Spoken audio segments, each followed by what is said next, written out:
boy woke up after being slapped on the head. His father, the Marquis, looked at him in disappointment, saying he was the shame of the family. But what they didn't know was that Yurin could master every martial art in the world. The problem was that right now, he was just a fat, ugly boy with no power. In the kingdom of Krasis on the northern border, an army advances. Its duke, Elian, is stunned, shouting that it's unbelievable. Zombies rise and walk towards them. Elian remarks that their numbers exceed his imagination.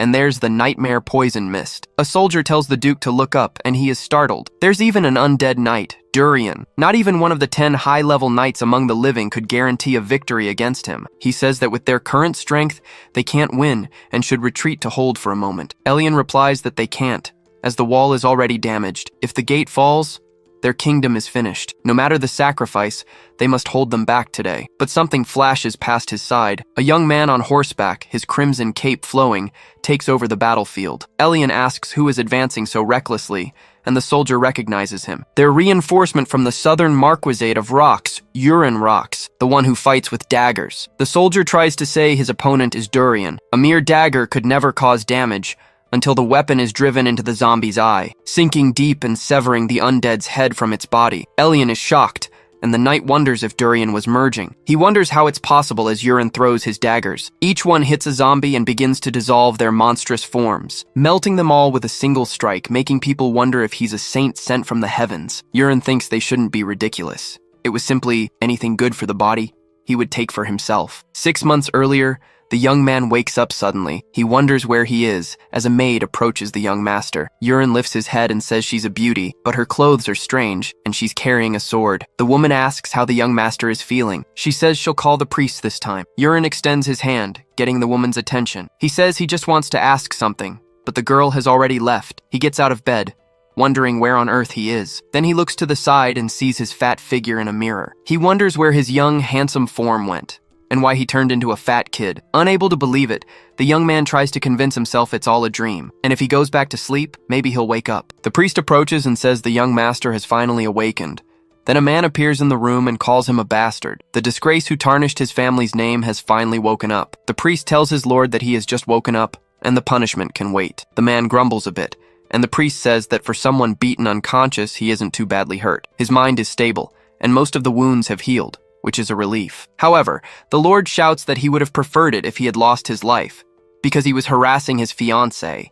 He was a beast. He's 19 years old, and it's time to grow up. Even his younger brother has awakened his aura, but the older brother is still fat and without a shred of energy. Yurin repeats this, completely shocked. The Lord turns, warning that when he recovers, he must go to her and beg for forgiveness. Yurin repeats, her, and his father replies that it's his wife, Ilya, and if she doesn't forgive him, he will be truly punished. He asks if he understands, and the protagonist accepts. The Lord warns that in any case, he must stop bringing disgrace to the family name. Yurin trembles in fear, wondering if this is his identity. So he must be Wellington Rocks. The Lord is surprised to be called by his name. He calls him a brat and slaps his face for being so bold as to call his father by his name. The fat boy is beaten for several seconds. The priest tries to calm his lord, but without success. Yurin thinks it can't be real. This must be a dream. He regains consciousness after a while and sits up, startled. He wonders why he hasn't woken up in the real world. The woman approaches, asking if he is finally awakened. Yurin calls out for Aaron, and the woman responds, but she's confused when there's no further contact. The protagonist asks if he's stuck here because he messed with Ilya and got knocked out. Aaron confirms, but questions why he's suddenly speaking so politely. Yurin agrees and asks if he was really beaten like that. The woman confirms and says that, to be precise, he tried to harass Miss Ilya, and she beat him until he passed out. The protagonist curses his life, leaving the girl confused, as he screams that he's screwed, because there was no doubt. Somehow, he had been transmigrated into the web novel he wrote, but not as the protagonist. Instead, as the trashy villain who embarrasses the main character and dies a miserable death. He complains that this can't be his fate. Aaron calls for her young master, but he continues freaking out, saying this wasn't a webtoon, a word unknown to the woman. Yurin thinks the body he possessed was a good-for-nothing piece of crap. No talent, no skill, no effort. Living only off his family's prestige, he loses his fiancée to the protagonist. He tries to ambush him for revenge but gets beaten up instead, and he loses his life pathetically in a nameless alley. Yurin wonders how he'll survive in such an uncertain world, reflecting that it's a fantasy world and he has no idea about the fat boy's abilities. But at least he knows about the fated encounters and items the protagonist hasn't obtained yet. So he decides he'll prepare quickly as he sits up in bed, but he's hindered by the poor center of gravity of his fat body. Aaron asks if the young master is okay. Yurin replies that he's definitely not, but he notices something different. The girl says he should be resting. The protagonist thinks he couldn't see it just now, but that's why he frowned earlier. A system screen was next to Aaron. It said the girl's abilities were Swift Sword, Clear Mind Mirror, and Aura Adaptation. The girl calls for the young master once more. Yurin denies it, saying he went crazy for a few seconds but is fine now, and she should get back to her duties. Aaron accepts and turns to leave while the protagonist watches her. He reflects on the Swift Sword. Originally, Aaron was a character much stronger and more talented than normal knights, but he wonders what this affinity thing was, which was at 0. He wonders if it's a dating sim, appearing because he's played so many of them. He wants to know what kind of world building this is. The protagonist thinks for a bit. The affinity isn't negative, which is good considering Yurin's usual behavior, but that wasn't the important part. He looks at his own body in the mirror, waiting for the system screen to appear. He shouts, "Yes," and looks at his status screen, which shows the Eye of Creation skill and the 4 heavens of the Tang clan. He thinks he has some special abilities, but among them, the 4 heavens of the Tang clan skill. It was from that wuxia webtoon he loved because the heroine was extremely beautiful. It's the clan that specializes in poisons and hidden weapons. The world building was a mix, but he decides to wait and see, because if he can learn the martial arts of the 4 heavens of the Tang clan, he'll have a great chance of survival here. This was a martial art from a renowned sect in the 4 heavens province in wuxia novels, known for various poisons and specializing in silent assassination. He wonders why it's here if this is supposed to be a medieval fantasy world, but it means he can unlock his abilities. Wellington walks to his room, until Aaron calls for her lord. He asks if his son has woken up, and the girl confirms. Wellington wants to know how he looks. Aaron replies that he didn't seem completely well yet. He fell when he tried to stand up, and his overall condition seemed poor. Wellington says that Father Alio told him the wound wasn't deep, but his son seemed a bit strange, because before, if he had told him to ask Ilya for forgiveness, he would have thrown a tantrum, but now he strangely just accepted it. His personality hasn't changed. He's just dazed. Tomorrow he'll probably be furious and seeking revenge on Ilya. Aaron says her young master will gradually get better. Wellington turns around, irritated, leaving the girl shocked. He says that even his own father, has given up on him, but the girl still believed. He should feel bad for the girl and let her live her life as a knight. He wonders how hard it must be to serve under him, but Aaron thinks otherwise, because today, the young master seemed different somehow, and it was hard to explain. Earlier, Aaron had yelled, asking what he was talking about. He replies that he just wants to exercise a bit and she should show him the way. Aaron questions if he's really going to train right now, and Yurin confirms, asking what the problem is. His Creator's Eye ability allows him to see stats, but he had no idea how to unlock the martial art of the Tang clan of Sichuan. Maybe it's because of his obesity. For now, he'll just exercise until he finds a way. Yurin thinks that this mansion is gigantic, the size of several stadiums, and he's already exhausted. But if he tries to exercise in his room, his fat self will just keep going back to bed. He should definitely skip exercising at home. And also, all the servants he encounters look at him with extreme disgust. But considering what a bastard Yurin used to be, he can't blame them for it. They keep walking, and Yurin asks if they're close yet. Aaron replies that they're almost there. This is the 3rd training center, and most of the knights use the 1st and 2nd ones. Yurin suddenly notices someone in front of him, seeing that the affinity was 91 with a chance of taking his life. This man was Rekka Alian, who calls out to the young master, questioning what brings him to his training hall. Yurin recognizes him immediately,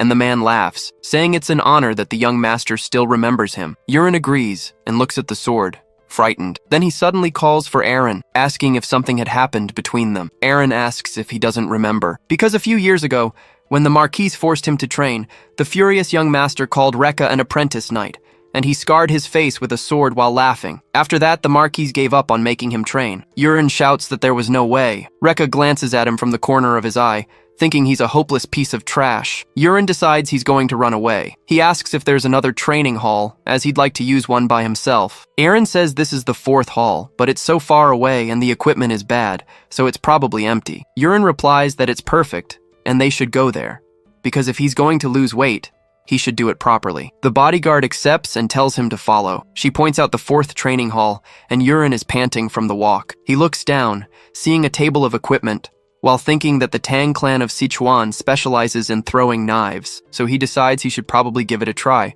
looking at the targets in front of him. Yuren aims at one of them and brings the dagger up to his face. He pulls his arm back and throws with all his might, but the dagger just clatters to the ground, failing to hit its target. He complains, thinking he could have unlocked it, but he notices Aaron behind him, so he makes an excuse, saying he just threw it for fun. He should build some basic stamina first and decides he'll run a few laps around the hall. He's going to train on his own, so Aaron can do whatever she wants. Wellington questions this in complete disbelief, because Yuren had gone to the training grounds and started working hard. It was strange, and he wondered how long it would last. 3 weeks pass, and the Lord says that for 3 whole weeks, he hasn't stopped training. The boy had lost a lot of weight, and his appearance had changed remarkably, as expected of his son. Without all that fat, he's actually quite handsome, wondering if he has truly matured. Back at the castle, he thinks he's lost a lot of weight, but the Tang clan of Sichuan technique refused to unlock. He'll try for a month, and if it doesn't work, he'll just steal some of the protagonist's lucky encounters. Aaron suddenly arrives, saying she brought dinner, and the boy thanks her. It was chirain soup,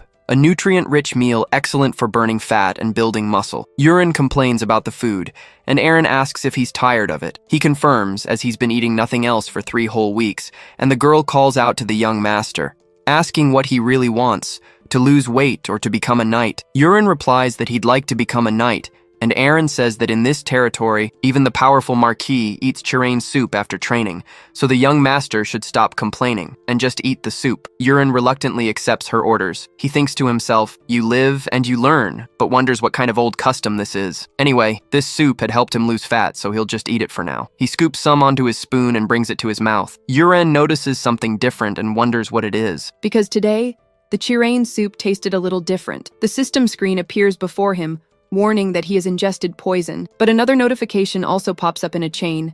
Because he had satisfied the condition to unlock the Tang clan of Sichuan, the skill has been unlocked, leaving him in complete disbelief. Suddenly, the Marquis hears a knock on his door and says to come in. It's his wife, who says she brought some tea. Kana was the second wife, and she asks what he's looking at so intently. Wellington replies that he was just thinking about how beautiful the garden was. Kana says she's been personally taking care of it with great attention, and her husband compliments her admirable skills. But his wife suddenly grabs him from behind, questioning when he will choose Colin as his heir, just as he had mentioned before. Since it's already been decided anyway, it would be good to do it quickly. Wellington resists the hug and calls out to Kana, telling her that it will take a little more time. Kana asks why, since he'd said he would name him last month. The Lord confirms, but adds that she's probably heard as well. Recently, it seems Yuren has finally come to his senses, and he is the eldest son of House Rocks. If he really puts in the effort, he could be a good successor. Kana says that's true, and she's heard a lot about it too. She was worried, but at least he seems to have recovered, and that must be a relief for her husband. Wellington says it's funny to think that after being beaten by his fiancée, he actually woke up, but Kana asks what he's going to do about the successor. The Lord replies that Yuren has only been training for 3 weeks, and it's better to watch him for a little longer, but he promises that if Yuren returns to his old ways, he will immediately give the title of heir to Colin. Kana says she'll go to her room first, and that he should finish his work quickly. Finally, leaving the Duke's room,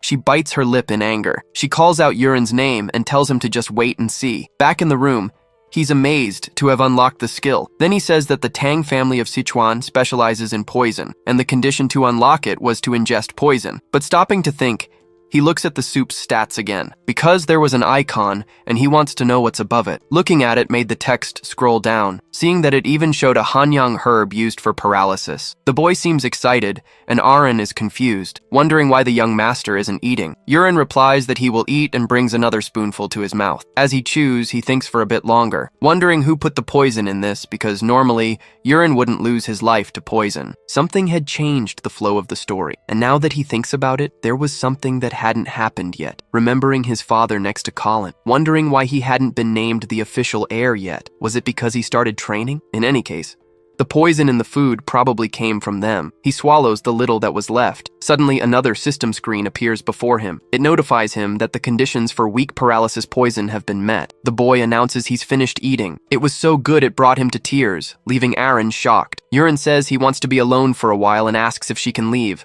The bodyguard simply accepts, telling him to rest, as she will see him tomorrow. Yuren agrees and wishes her a good night. When she leaves the room, The boy turns to the mirror, saying that now he's going to check on the Tang clan of Sichuan, commanding the creator's eye to appear. The system shows his stats and the synchronization rate, which had dropped to 97. Yurin says it's a smart interface, and if he focuses only on the part with the plus icon, he sees that he now has skills in poison, martial arts, and hidden weapons. First, he decides he'll check the poison skill, with only the weak paralysis skill unlocked, but he has no internal technique. The protagonist noted there were many poisons, and he had to go down as far as he could. He saw that the final poison was invisibility. This meant he had to unlock the previous ones first.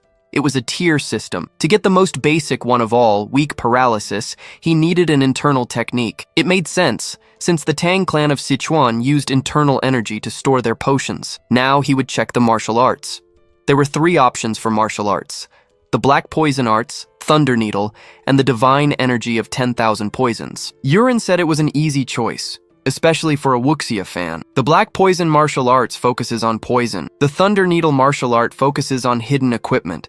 And the Divine Energy of 10,000 Poisons technique takes longer to improve, but it allows him to enhance both his poison and his hidden equipment. Choosing that technique right away, the system sent an energy to him. Yurin said it was unbelievable, as the technique's mantras were simply engraved in his mind. He had to try circulating his energy right now. Taking off his shirt and sitting on the bed, he gathered energy in his dantian. The young man noticed a strange flow throughout his body. This must be qi. He had to guide it through the meridians and store it in his dantian to build his internal strength. The next day, the young man finished his concentration.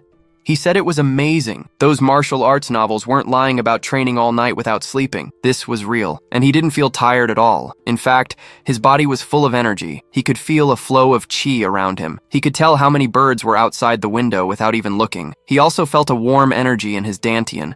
And now, if he circulated qi in his head without a mirror, the status window would open. It showed he was at 1 star in the technique. The protagonist felt a familiar aura outside the door. He looked over just as Arin opened it, calling for her young master. She had come to wake him up, but since he looked untouched, he must not have slept. Yurin replied that it just happened that way. She responded that it wasn't good, and he should rest for today's training. The protagonist refused, saying he was already on his way. He felt incredible and was in great condition, so he had to train. Arin agreed, and said she would prepare breakfast first. Leaving the room, she wondered when the young master had started to gain muscle. Outside at the training ground, Yurin approached the daggers that were on the table. He said it was true as he picked one up. He prepared to throw it until he noticed something different. Right before his eyes, there was a crosshair, just like in first-person shooter games. So, he would aim precisely at the target. Moving his body quickly while Arin watched with concern, Yurin threw the weapon. It pierced the target, releasing a purple aura. He said he really did it, and his guard was impressed. The protagonist also unleashed the hidden weapons from the system. Arin called out to the young master,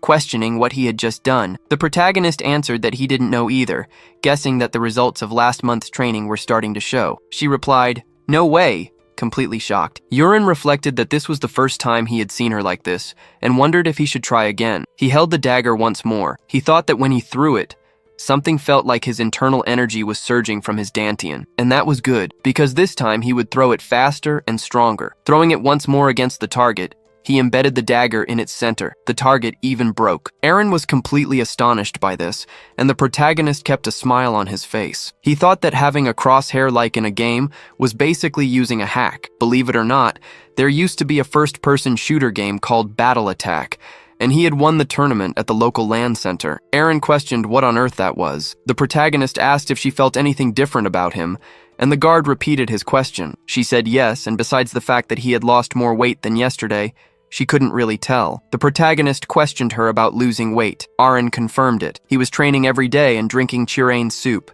but today he had changed more noticeably. The protagonist was confused and wondered if she couldn't feel the internal energy flowing in his body. This meant that in this world, only he could use internal energy, and no one could detect it. He had gained an incredible power. He laughed as he wondered if he should keep practicing. He hit the target twice in a row with extreme ease. He said that this time he would try something different. He embedded one dagger into the handle of another that was already in the target. He said it was perfect, leaving his guard astonished once again. She asked if she could try once. Holding the dagger, she aimed calmly. The girl threw it with all her strength, but it didn't even reach the target, hitting the side instead. Yurin said there was something she wasn't able to do, and the girl got frustrated. Then, the young man suddenly noticed something. A status window had appeared above her head. She had unlocked the direct cut skill. The protagonist repeated the part about it being executable with any weapon. He said he would test it while Aaron got irritated that it wasn't working. He wondered if he should try it with this. He told Aaron to step aside for a moment. She questioned what was in his hand, since he was holding a broken wooden sword. The protagonist raised it to its highest point, feeling a great deal of internal energy flowing from his dantian to his arms.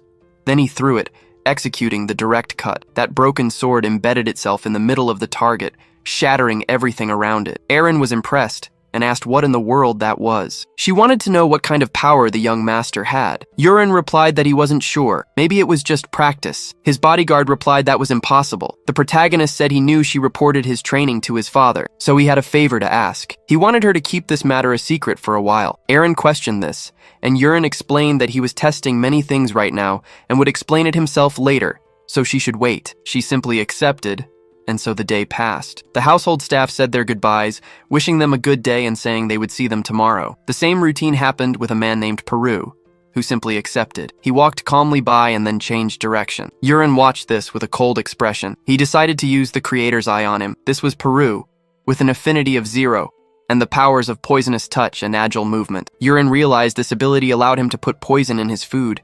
It was definitely this guy. So, he would finally conduct the real test. The arrow floating in his hand would go straight for this man. Whispering the invocation for the paralytic poison, his aura descended to his 2 index fingers. Peru suddenly felt something strange in his body. He turned around, suffering and screaming that his body couldn't move. The protagonist approached the fainted man, saying the test was a success. He could see the total duration was 1 hour. He would move this man first, picking him up on his back. As night fell elsewhere, Peru was in pain. The protagonist told him to snap out of it. He wanted to know if he had come to his senses and if he knew who he was. Peru trembled with fear. The protagonist said that if he wanted to live, he should answer correctly. He asked if he was the one who put poison in his soup. He had a few questions for this man. Peru should blink once for yes and twice for no. He asked if he understood, and Peru blinked once. The protagonist decided to ask again, wanting to know if he was the one who poisoned his soup. Peru looked at him coldly and just blinked once. Yurin asked if the poison he gave him was the Hanyang herb. Peru was startled and blinked once more. Moving on to the next question,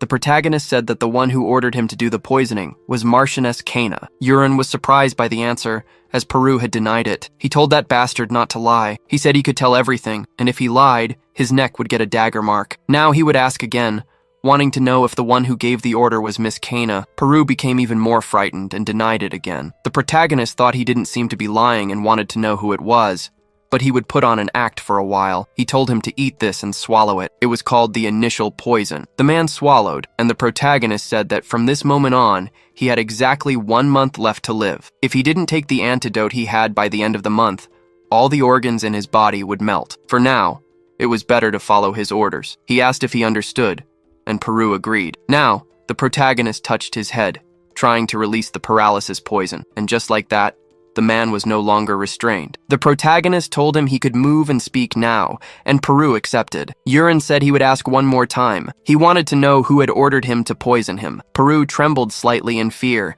saying it was the Knight Commander, Karak's Livingtine. He had ordered the young master to die like a soldier before the year was over. The protagonist thought that he was Kana's older brother, appointed commander because of his connections, but that wasn't important. He handed a paper to his new subordinate. Peru questioned if all of those weren't poisons, and the protagonist thought that few people have as much knowledge as this guy. Then he told him that someone like him should be able to get them on the black market, and should take Karak's money. He must bring all the poisons, starting with the one he already has, by tomorrow night. Peru questioned why he needed all these poisons. Yurin replied, wanting to know when he had given him permission to ask questions. The subordinate just understood fearfully. Yurin turned around, saying they should go. And besides, from today on, all his medicinal soups should have a lot of Hanyang grass. Peru questioned this, completely shocked. Back in his room, the protagonist said that this was incredible, and martial arts are truly strong beyond measure. And he even fell for his initial poison, where he just mixed a few leaves together and the man believed it. But anyway, for now he needs to master the Tang's Four Heavens martial arts quickly. If things go differently from the path he wrote,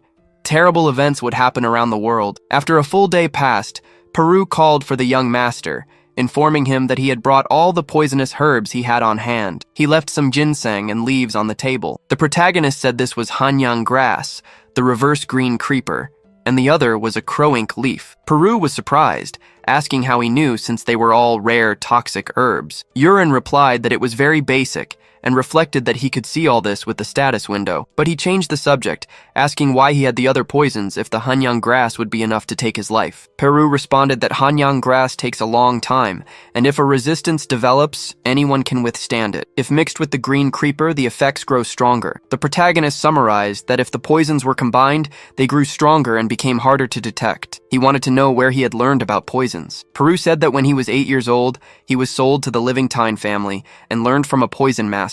There were about 20 children, but they all lost their lives, and only he survived. Urine thought that without an affinity for poison, children wouldn't survive long, and he didn't seem grateful to the family, so he had gained a useful person. He said that he did well, and that was all for today. Peru thanked the young master and wished him a peaceful night. The protagonist was left alone in the room and thought it was time to start. With these poisonous herbs here, he was going to eat them all. He brought one to his mouth. The protagonist felt like he was going to vomit from the taste. His system notified him that all poisons had been ingested, and there was great danger, so he must meditate and level up to level 2. The protagonist took a deep breath, trying to concentrate with all his might. After another day, Erin knocked on his door, telling her lord that it was morning. She noticed the young master was already up and was surprised, as he was sitting on the bed meditating. She questioned what on earth had happened to his body. The protagonist reached 2 stars and acquired the draconic treasure martial art and 3 more poisons. He then woke up with a smile on his face. She wanted to know what in the world had happened to the young master, but she smelled a strange odor and complained about it. The protagonist just accepted it and scratched his head. He reflected that it's true that when internal energy and martial arts advance a level,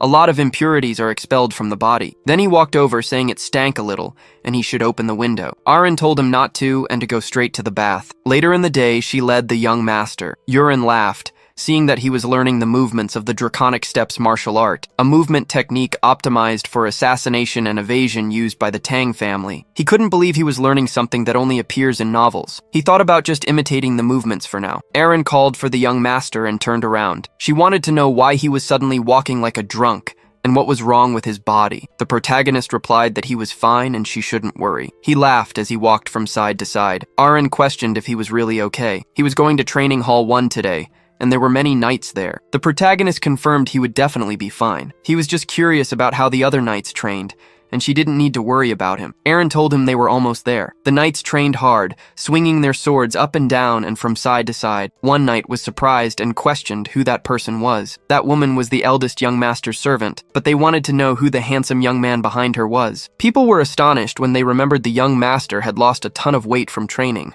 They wondered what kind of magic he used to stop being a useless pig. The protagonist thought that it didn't matter if these guys whispered quietly. His internal energy allowed him to hear everything. Aaron pointed to a guy in the hall, focused on training. He seemed to be an apprentice knight, but his posture was excellent, and he would probably become a novice soon. These moves were basic forms of rock swordsmanship, so the young master should watch closely, as Urine noticed that guy. He was Clyde, a key character in the novel who becomes the protagonist's ally. He had never written about his past before he was found. Clyde swung his sword up and down, and Urine thought it was interesting he was in a place like this. A good opportunity would come later. Anyway, today these knights who had a negative affinity with him would become his test subjects. First, he would test the chain poison, choosing a purple-haired knight as his target. He decided to activate the chain poison, and the knight felt a sudden pain. He fell to his knees as other people ran toward him. They wanted to know what was wrong and if he needed to go to the bathroom, but the man denied it. He was salivating as he tried to endure the pain. He fell to the ground, and the knights shouted that they needed to call the priest. But suddenly, the man's pain disappeared, and his captain questioned what was wrong. The pain was gone, and the captain asked if this bastard was playing a joke and told him to go to the bathroom. The knight tried to argue that he really was in pain. Urine said that was good. This time, he would activate the soul-dismantling mist, which causes fear and confusion in a target within a certain range. Suddenly, a knight heard a loud bang. The man in front of him had turned into a terrifying demon. Aaron noticed the men on the floor, screaming for the demon to go away. She questioned why they were like this. In his nightmare, the man faced a demon and a skeleton trying to take his life. He cursed it, but suddenly everything vanished. They asked what that was all of a sudden. Aaron thought that he couldn't let them lose their lives, and that was enough testing for today because it was impressive. He then announced he was going back for the day. Aaron questioned if he was leaving so soon, and the protagonist replied that it was noisy there, and he would go to Hall 4 as planned. On the way, they met a girl. She said a guest had arrived for the young master. Miss Ilya Marcus had come to see him. That woman at the window said that this time she would really break Aaron's resistance. She turned to the protagonist, who just said her name. The girl suddenly blushed, and Aaron asked if she had arrived. Ilya didn't recognize him and asked who he was. Before, when the maid called and said Ilya Marcus was waiting, the protagonist thought his feisty fiancé had come to visit. This was probably the time she demanded to break off the engagement, but Aaron kept refusing and telling her not to be ridiculous. The young man said the situation couldn't be helped. Back in the room, the protagonist answers that it was him, Aaron. The girl is surprised, and he says it's been a while. Ilya says she heard a rumor that he'd lost weight from training, but she thought it was obviously fake. After all, it hadn't even been 2 months, yet he'd changed so much. The protagonist says it was because he worked hard, leaving Ilya confused. After being beaten by her, Aaron thought for a long time, and then he decided to change his life. Ilya asks if he wants to fight for revenge, but the young man denies it, kneeling because he's grateful to her. He was able to come to his senses and is truly sorry for what happened. If she wants to break off the engagement because of it, he would accept. She just asks who he is, as she doesn't recognize him. Aaron says he was the former trash of the Rocks family. Again, he says he's sorry for everything he's done. Ilya is surprised by this. The protagonist thinks that, to be honest, it wasn't his fault, but the original owner of this body's. The reason he was asking for forgiveness was specific. Ilya wasn't just a simple heroine. She had the Sword Queen ability, which only improves her swordsmanship. Later, she saves the fallen protagonist and even cuts down the final villain, all thanks to her ability. That's why, even if they broke the engagement, it would be beneficial to restore their relationship and make her his ally. But Ilya tells him to stand up, asking if he's serious about this. Aaron says yes and promises, but the girl refuses, telling him to swear on it while emanating a terrifying aura. The protagonist thinks it's a suffocating pressure and that he's seen this scene somewhere before. Ilya says he doesn't want to live like before, and if he breaks the agreement, she'll beat him to death. The protagonist is confused because the original Ilya said this to the protagonist. Either way, he can't breathe and mutters about the myriad poison of the electric divine art. Ilya is surprised as the protagonist stands up. She questions how he resisted her aura, but the protagonist accepts and swears it with a sweet smile on his face. Ilya gets embarrassed and turns to leave, saying she'll be keeping an eye on him. If he messes up one more time, they'll break the engagement. No matter the reason, the protagonist is surprised they haven't broken up yet. At the Lord's castle, Wellington asks if she found Aaron, and the girl confirms it. He asks if she's made her decision. Ilya confirms it once more, and says the engagement would not be broken either way. Wellington asks for the reason. Ilya explains that her father always said people can't change, but there was a rumor that he had, and she was curious. She was wondering if he had returned to being the weak but gentle Aaron from her childhood. Instead, he became a completely different person. And that was the reason she wanted to believe in him one more time. Wellington asks if that's all, and the girl affirms it. But if he goes back to being trash, she would beat him to death with her own hands. Wellington says that's to be expected of a great warrior, and that she should take care of Aaron. Ilya decides to go on her way, and the Lord asks her to stay for a few more days. The girl explains that she told her father she was going to break off the engagement, so it was a bit awkward. Wellington asks if she's going to see Aaron before she leaves, but Ilya says no because he's training and she doesn't want to interrupt. The day passes, and Aaron asks why his father had called for him. He denies it, wanting to know who he was, and the protagonist doesn't understand the question. Wellington laughs, saying it was a joke and that he had really worked hard, but he wants to know if he knows the reason he was summoned. Aaron asks if it's about the start of his night training. Wellington says he's right and that he has become sharp as well. Now he will learn the Rocks family's swordsmanship, and the protagonist calls out to the Marquis, saying he has something new to tell him. His father asks about the throwing arts, as he wants to learn that instead of swordsmanship. The protagonist confirms it,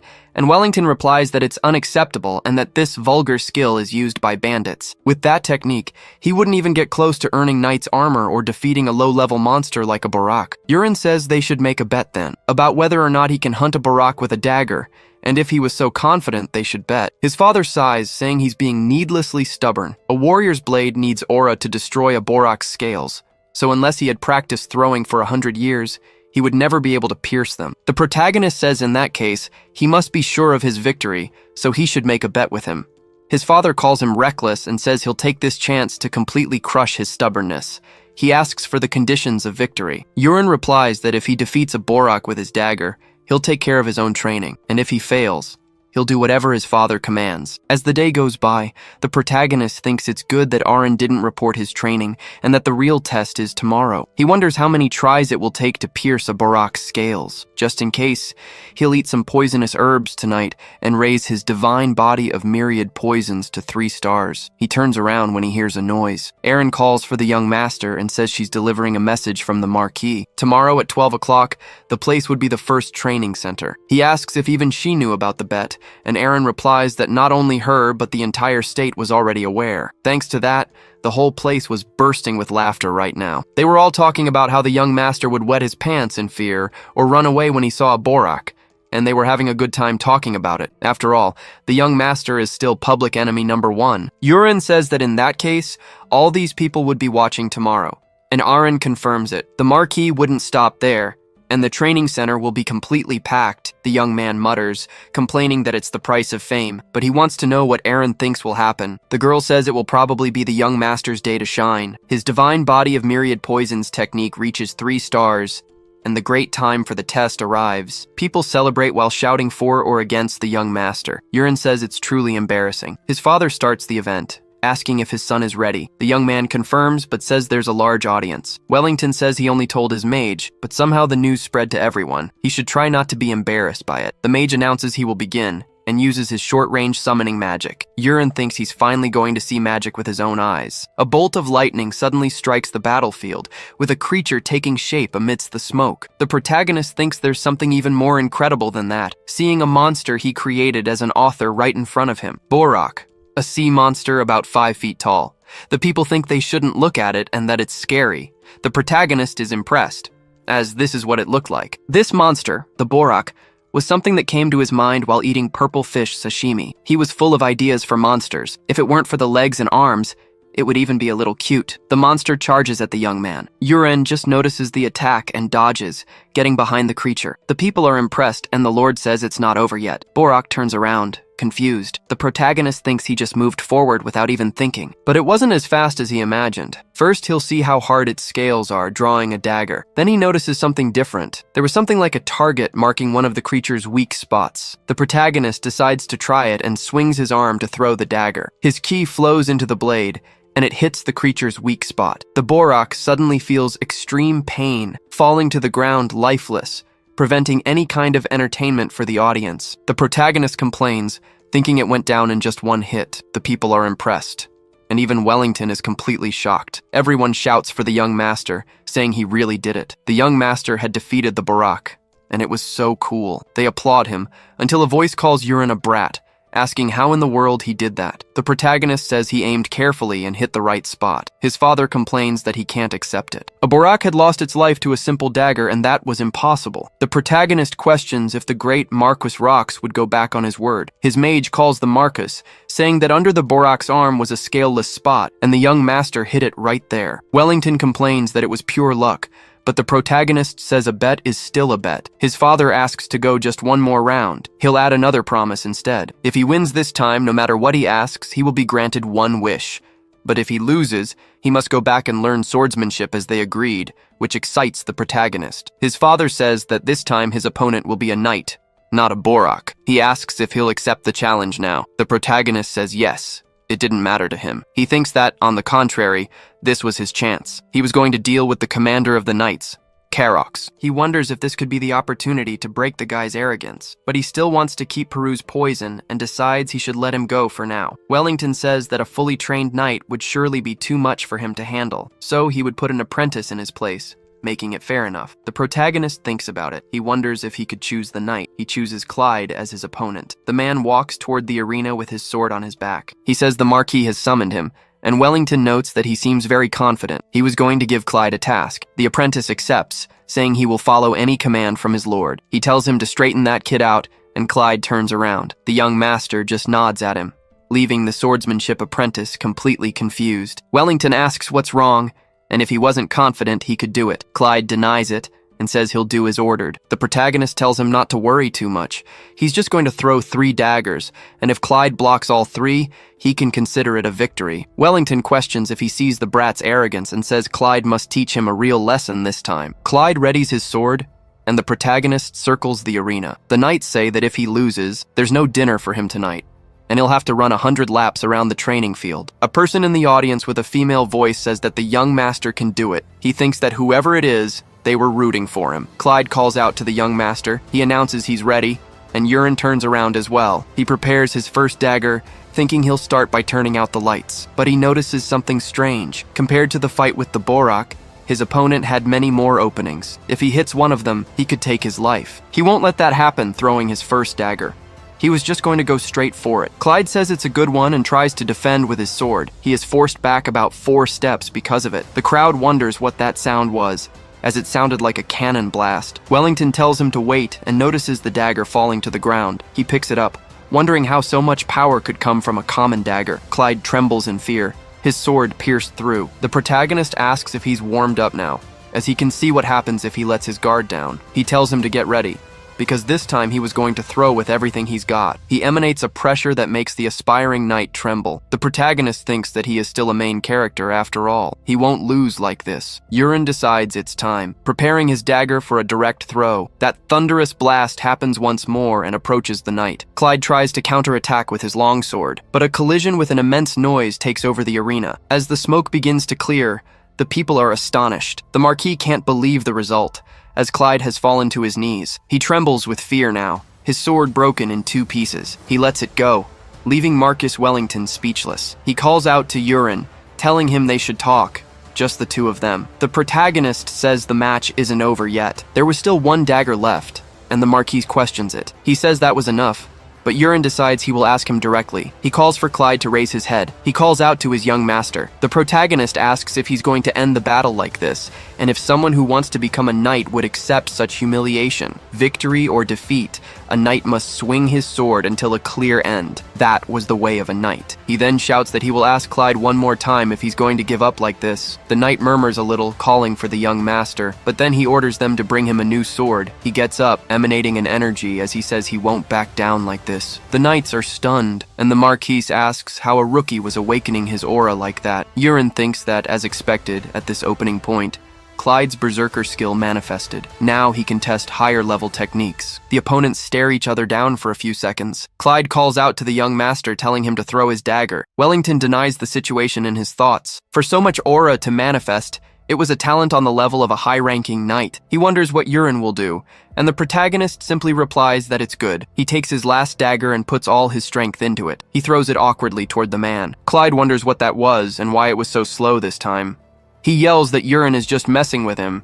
He then tries to cut the dagger down, but it just swerves around his sword. He's confused, and Wellington realizes what's happening. The dagger embeds itself in Clyde's shoulder. It nearly pierces his bones, causing the knight agonizing pain. He falls to the ground, groaning in pain. The crowd wonders what that was, saying it was too slow. They say Clyde should stop exaggerating and ask if he's going easy on him just because he's the young master. The protagonist thinks not. There must be more internal energy embedded this time, causing excruciating pain. His father calls to Urin, telling him they'll talk later. He won the bet today. The protagonist flashes a smile. Clyde suffers from the pain in his shoulder, but the protagonist touches him, telling him to wait a moment and uses energy absorption. Clyde realizes the pain is fading. He thanks the young master, and Urin says it was nothing. The knight asks for his forgiveness. He explains that when the dagger came flying slowly, he thought the young master was underestimating him, but that wasn't it. It was a precise technique. Not even a master could have such a technique in so little time.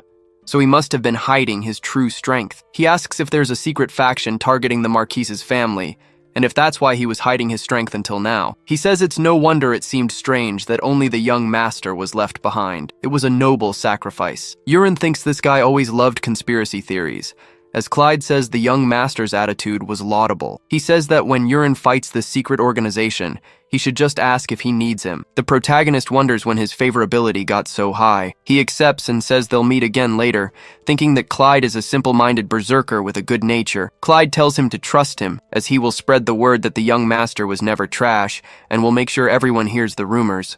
Staying close to Clyde could be useful. One day, he'll be able to handle missions on his own, and that would be helpful. Aaron says the young master worked hard, and Yurin thanks her. She mentions his last technique, saying she's never seen anything like it. The protagonist says it was a new skill, and asks what she thought. Aaron says that watching it, she began to wonder. If she had faced it without seeing it first, she would have lost, but now she's sure she can block it. The protagonist thinks she wasn't bluffing. Among her abilities was the mirror of a quiet mind trait, which was rare and powerful. Yurin replies that she's been training as a knight since she was a child. If she hadn't become his guard, she would have been a knight. He asks if she's satisfied with how things are now. Aaron doesn't understand the sudden question. As the day passes, Wellington rests in his office. The protagonist enters the room, asking why the Marquis summoned him. His father calls him an idiot, saying that when it's just the two of them, he could call him Dad. He was killing the mood. Yurin just accepts, still puzzled. His father asks what exactly that technique he used yesterday was. Even after looking through books, he's never seen such a strange move. It had been a month since he started training, and no matter how rare a genius is, learning a technique on his own was impossible. He questioned what had happened and demanded that he tell the truth. The protagonist thought that he couldn't tell him the real story, but he had a good one prepared. He explained that he had found a book, and his father asked about it. The young man confirmed it. While he was walking in the state library looking for manuals, he stumbled upon a book. He wondered who had left the book on the floor as he leaned his back against the wall. Suddenly, a book fell from the top of the dusty shelf. There was no title on the cover, just a strange symbol carved into it. The protagonist didn't think much of it and opened it. A light shot out from within, carving something directly into his mind, and then the book vanished completely. Wellington said that meant it was a magic tome. The protagonist nodded his head. He reflected that a magic tome was a rule he had made up himself. It held the power for a great mage to pass on their techniques. The Lord said that magic tomes worked that way, and even if he didn't know how, it might have been brought by his ancestors. Finding that book was a great stroke of luck for him. The protagonist decided he would call it an unexpected windfall. His father stood up, saying a promise was a promise. He wouldn't make him learn swordsmanship anymore, and as an addition to his promise, he should say what he desires. The protagonist called to his father in a calm voice. He said he would like the position of heir, leaving Wellington shocked, but if he did that, his father couldn't guarantee it. Wellington thought for a moment and said that with his authority, he could. The protagonist wondered why he seemed so uncomfortable, because if he became the successor, it would be a problem. There would be many who would oppose the Marquise's house, especially the young lady, who would cause a huge commotion. So this time, he would make a concession. His father questioned this, but he quickly accepted and thanked him. Yurin thought that he had no interest in the position of successor anyway. If he became the heir, he would be stuck with the Marquis all day, receiving education related to state management. Instead, he wanted to use his time to improve his skills in the four heavens of the Tang clan and travel the world to gain opportunities. Wellington told him to name something else he desired, and the protagonist said he wanted to form his own order of knights. He wanted Aaron, who was currently his butler, and Clyde, who he dueled with earlier, as his two knights. His father replied that it wasn't as difficult as the position of heir, and Aaron was a precious talent too, so it would be a waste to keep her as a butler. He should do as he wished, and Yurin just thanked him. The Lord asked about his butler, since there weren't many left at the moment. Yurin replied that there was someone named Peru working in the kitchen, and he wanted him as his butler, but he would appreciate it if the Marquis would be the one to take the blame for giving him this chance. Wellington asked if something was going on, and Yurin replied that he would explain later. His father just accepted with a sigh. The protagonist thought that his father seemed to trust him, and didn't even ask questions. Stopping to think, he had no idea how his favorability had grown. Maybe it was just because he was his son. Outside, the protagonist announced that from this day on, the two of them were members of his exclusive order of knights. For now, they should train hard during practical training, and they should also welcome their new butler, Peru, who simply asked them to take care of him. Aaron watched this in silence. She remembered she had a question for the young master yesterday. She wanted to know why he would put someone named Peru in her place as a butler. The protagonist scratched his head and replied that he was a spy, sent by Commander Karox of the White Eagle and Miss Kana to take his life. Aaron said that even if that was true, she couldn't trust him nearby as a butler. The protagonist replied that now, he only listened to his orders. Clyde told the young master that he had a question. Yurin replied that this was good and told him to go ahead. The aspirant replied that even with just the two of them, it was an order of knights, but it should have a chief or commander. Originally, the chief was the one with superior skills. But Eren was delicate and small, and she didn't look strong, so he should be the chief. The protagonist replied that he was right. The strongest knight should be the chief, so from now on, these two must have a duel. Only a few seconds passed before Clyde admitted defeat, with Eren holding a sword to his neck. She said his attack patterns were too simple and needed a lot of improvement, telling him not to give up on his training. Clyde accepted and said he would keep her advice in mind. The protagonist simply accepted and announced that with this, the leader of this order of knights was decided. It would be Eren. He applauded her along with Peru. Peru announced he would prepare dinner first. And so the day passed. The young man thought he was far enough away but could still feel his energy. He should test his new technique. It involved using internal energy instead of voice to create sound waves and deliver them to his target's minds, a technique often used in wuxia stories. So he called out to Peru mentally. He replied to the young master, turning around, but he noticed he wasn't nearby. The protagonist repeated his name a few more times, leaving his butler completely confused and scared. Yurin asked why he seemed so surprised, and Peru complained that he was going crazy. He wanted to know if it was some kind of black magic, and the protagonist replied that it was a type of communication. Peru said that, just as he thought, he wasn't just affected by poison. He had heard that black mages can use both, so the young master must be something like that. The protagonist was confused and told him to think whatever he wanted. He asked if the poison he requested last time was ready, and Peru confirmed it. Snake's mind.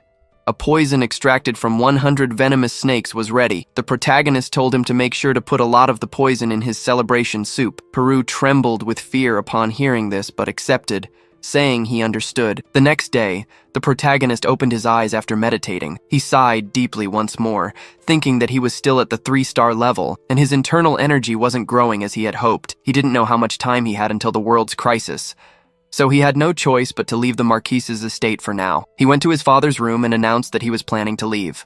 Wellington asked about it since it had been a while since he had gone out. He must be thinking of some city in the Marquisate. The protagonist confirmed it, and his father asked how many days he would be gone. Yuren reflected that he was going far away, but he didn't need to reveal that, so he said he was thinking about a week. His father said he understood, since he had been training a lot, and asked who he wanted as an escort. The protagonist replied that he didn't particularly need one, leaving the Lord confused. He told his son to be aware of his position, as he was the eldest son of Marquis Rox. The protagonist replied that he was just going to a nearby city, so it would be strange to have an escort. Wellington shouted that he still didn't know how difficult the world was. He might have become strong, but he was afraid of him being poisoned. The protagonist thought that poisons didn't work on him anyway, but it seemed it would be difficult to persuade this man. He said he would do as he asked, and his father asked when he would leave. The protagonist replied that it would be in about 2 days, and Wellington decided he would prepare the escort. In his room, Yuren thought that an escort would be useless since he was going to run away tomorrow. As evening fell that day,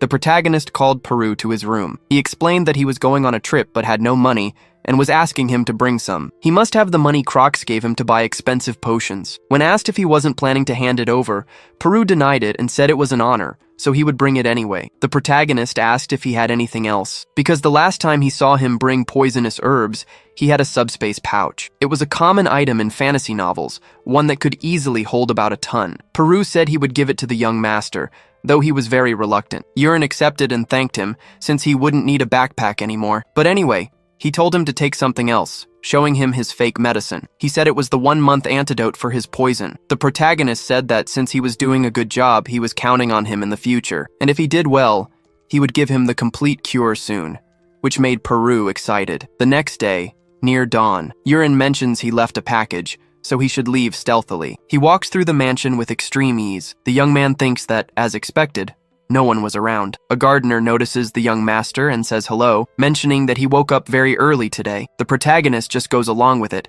thinking he feels a lot of power coming from this benevolent-looking green gardener. So he decides to use his creator's eye, but he's surprised by what he reads. With the rest of the day ahead, the protagonist notes it's his first time out since leaving the Marquise's castle. He notices something different, the magic tower. A mage at the desk sees the young man and asks how he can help. Yuren replies that he'd like to use the portal. The mage asks if he's used it before, and the protagonist says no. The young receptionist informs him they offer a mileage system, and the protagonist reflects that it's just like airplanes. The mage asks for his destination. Yuren answers that he's going to Asu Castle. The receptionist notes that it's quite far and says he understands. The fee is 50 gold, and after paying, he needs to sign the passport. The protagonist reflects that it's expensive, as expected, but it's a good thing he has plenty of money. For now, he'll use a nickname, Paulian, which is what he used in games. The mage asks the gentleman to follow him. He's told to enter a room, and that when he hears a knock, it means he has arrived. The protagonist enters and reflects that it's a beautiful arrangement. Suddenly, a bolt of lightning strikes the top of the castle. Yurin is confused, but a man informs him that he has arrived and can now exit, welcoming him to Asu Castle. Yurin asks how he's already there, since he didn't feel a thing. The mage replies that using the portal is comfortable, a point of pride for mages. Yurin reflects on this feeling, wondering if he included something like this comfort in his story. The mage asks the client to use their services again and wishes him a good journey. The doors open, and the protagonist comes face to face with a completely new place. This was Asu Castle. Perhaps because it was an eastern region, different from the Marquise's domain, the architectural styles were different. Besides that, there were many people around. First, he needs to find a blacksmith ally, so he asks a local for information. He heads to a small house in an alley. Yurin reflects that he's been searching for a while but can't find the unicorn blacksmith. The sky was already growing dark. This was the last place, and he needed to check it soon. A sword lay on an anvil,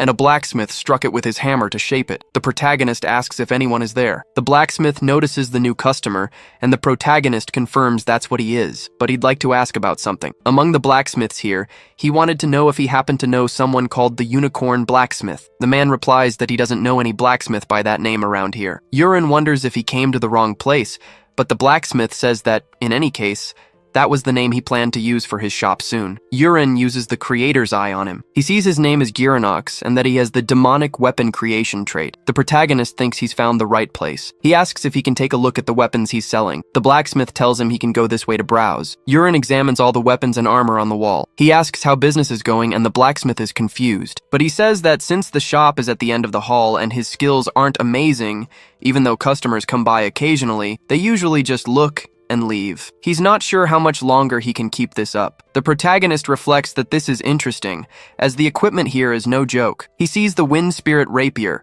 which increases attack and movement speed, and also the Fire Spirit Longsword, which boosts strength and stamina. He asks if he made them himself. Giranox says yes.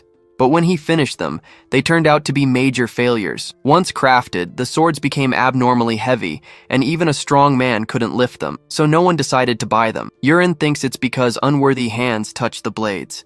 If the right person were to hold them, the sword's power would emerge, and he still doesn't know how its true will works. So he announces he'll take both swords. Giranox replies they are failed pieces, but the protagonist says they're perfect to give to Aaron and Clyde. Reflecting that this wasn't the treasure he was looking for, he says that anyway, he wants to know if he has any very rusty weapons. The man doesn't understand. He shows him a box full of old tools. He says it's strange for him to ask for rusty weapons, and that he was setting these things aside to sell later. These things wouldn't be used anyway. The protagonist puts his hand in, saying that this is just as he configured it. Giranox notices the weapon and replies that he didn't make it. It was already in the warehouse when he got here, and he has no idea where it came from. He was thinking of throwing it away since it was junk, but he kept it. The protagonist says he'll take the dagger too, and Giranox is surprised. He says that since he only chose defective weapons, he'll charge just 2 gold and give him the dagger for free. The protagonist thinks this is a bargain, because if the true nature of these weapons were revealed,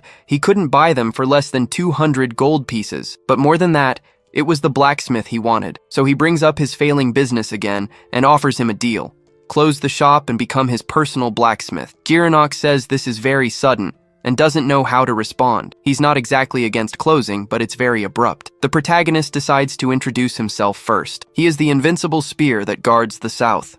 Yurin Rox of House Rox. Giranox is shocked to hear the name of the young master of the Marquise's family. He then kneels, asking for the Lord's forgiveness, as he never imagined he would come to such a filthy place. The protagonist tells him to stand up. Giranox replies that there's no need, as it's comfortable like this, and tells him to speak freely. The protagonist accepts, but insists he should still get up, thinking that he can't escape the feudal mentality. Giranox asks why he wants to employ a poor blacksmith like him. The protagonist replies that it's because of his special talent. The blacksmith says he has no such thing and that his master used to beat him every day. The protagonist reflects that he seems to have been trained in a brutal Spartan style. He then says that he visited many forges and saw various weapons today, but his were different. He showed great care and dedication to them. His swords were finely made, and especially their grips were meticulously crafted, which is vital to prevent a sword from slipping in battle. Seeing that dedication, he believes that one day he will awaken a truly special gift. The protagonist wonders if he can really recruit him.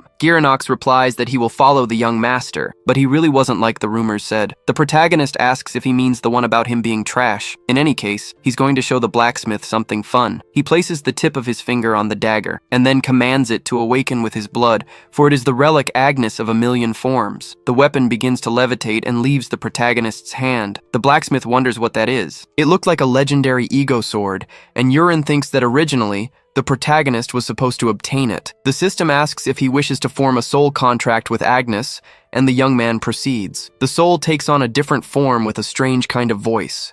It asks what the hell this is and who he thinks he is to make a contract with it, because he has no talent anyway. The protagonist thinks it's disappointed by the lack of mana coming from him, but this way of speaking is very arrogant. The sword says this is annoying, and that a useless guy like him wants to make a contract. Anyway, it wants to know how he knows about its release enchantment. The protagonist replies that he heard it from a great prophet, thinking he just made that up to make his story consistent. Agnes questions how the great prophet would have told anything to someone so useless, but says that in any case, he must know about its abilities, and the protagonist confirms. Agnes was a free-form weapon that could split into a primary and secondary body, able to become any weapon the user imagined. In the original story, the protagonist uses a sword and shield. Even if the secondary weapon is lost, it just returns to the main body. Agnes says he must not know how to use it, as it can only be wielded with mana. This should make him give up. The protagonist watches in silence, muttering that she was the noisy type. He points at the weapon,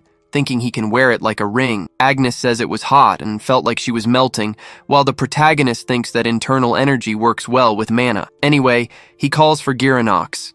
He asks how long he wants to stay, and the blacksmith replies that 2 days would be enough. In 2 days, at dusk, the protagonist would meet him at the castle's central park. On his way there, he recognizes a voice. Ilya asks what is going on and why he's there, leaving the protagonist confused. The protagonist has the same question, thinking the scene in front of the central park felt familiar. It was the scene where the original protagonist meets Ilya for the first time. The girl asks what's wrong with Yurin, and he apologizes, thinking the original story has changed. Ilya dismounts her horse, saying she had asked why he was there. The protagonist replies that he was looking for a blacksmith. She questions this, since the Rox family had many. Yurin answers that he wanted to hire someone himself. The girl says if he had told her sooner, she would have helped, but the protagonist had already found someone good. He was just arriving, and Giranox calls out, "Young master!" He asks if he had been waiting long, but the protagonist says no, that he arrived at the perfect time. He introduces his fiancée, Ilya,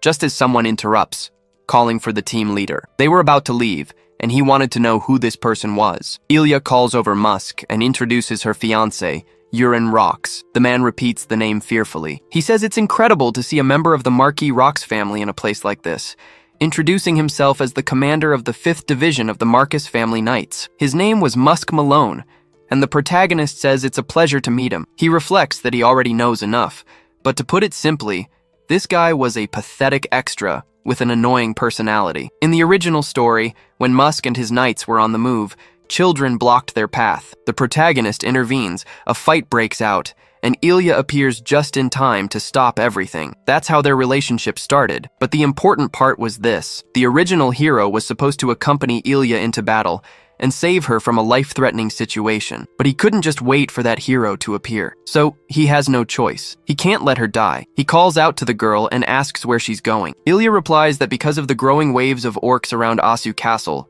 her knights were ordered to subjugate them. The protagonist says he has a favor to ask in that case. He wants to go with her, and Ilya asks why. The protagonist explains that as someone in training, he wants to experience real combat and test his skills. Ilya warns that it could be dangerous, but the protagonist just accepts, saying he's good at running. The girl stares for a moment, thinking. She agrees, and orders Sir Musk to arrange for a horse. He tries to argue that they aren't going on a trip, and with orcs around, they can't let their guard down, especially since he can't sense any mana from him, and he has no obligation or desire to protect someone. Ilya calls his name one more time. Sir Musk, it's an order. He should stop talking and just do it. Musk mutters his acceptance, saying he will prepare it if it's an order. He would just do it, of course, all while radiating killing intent as he looks back. The protagonist and Ilya look at each other in silence. As the day goes on, she remarks that it's dangerous and her fiancé should stay close. Yurin simply agrees. He tells Girinox to hold on tight,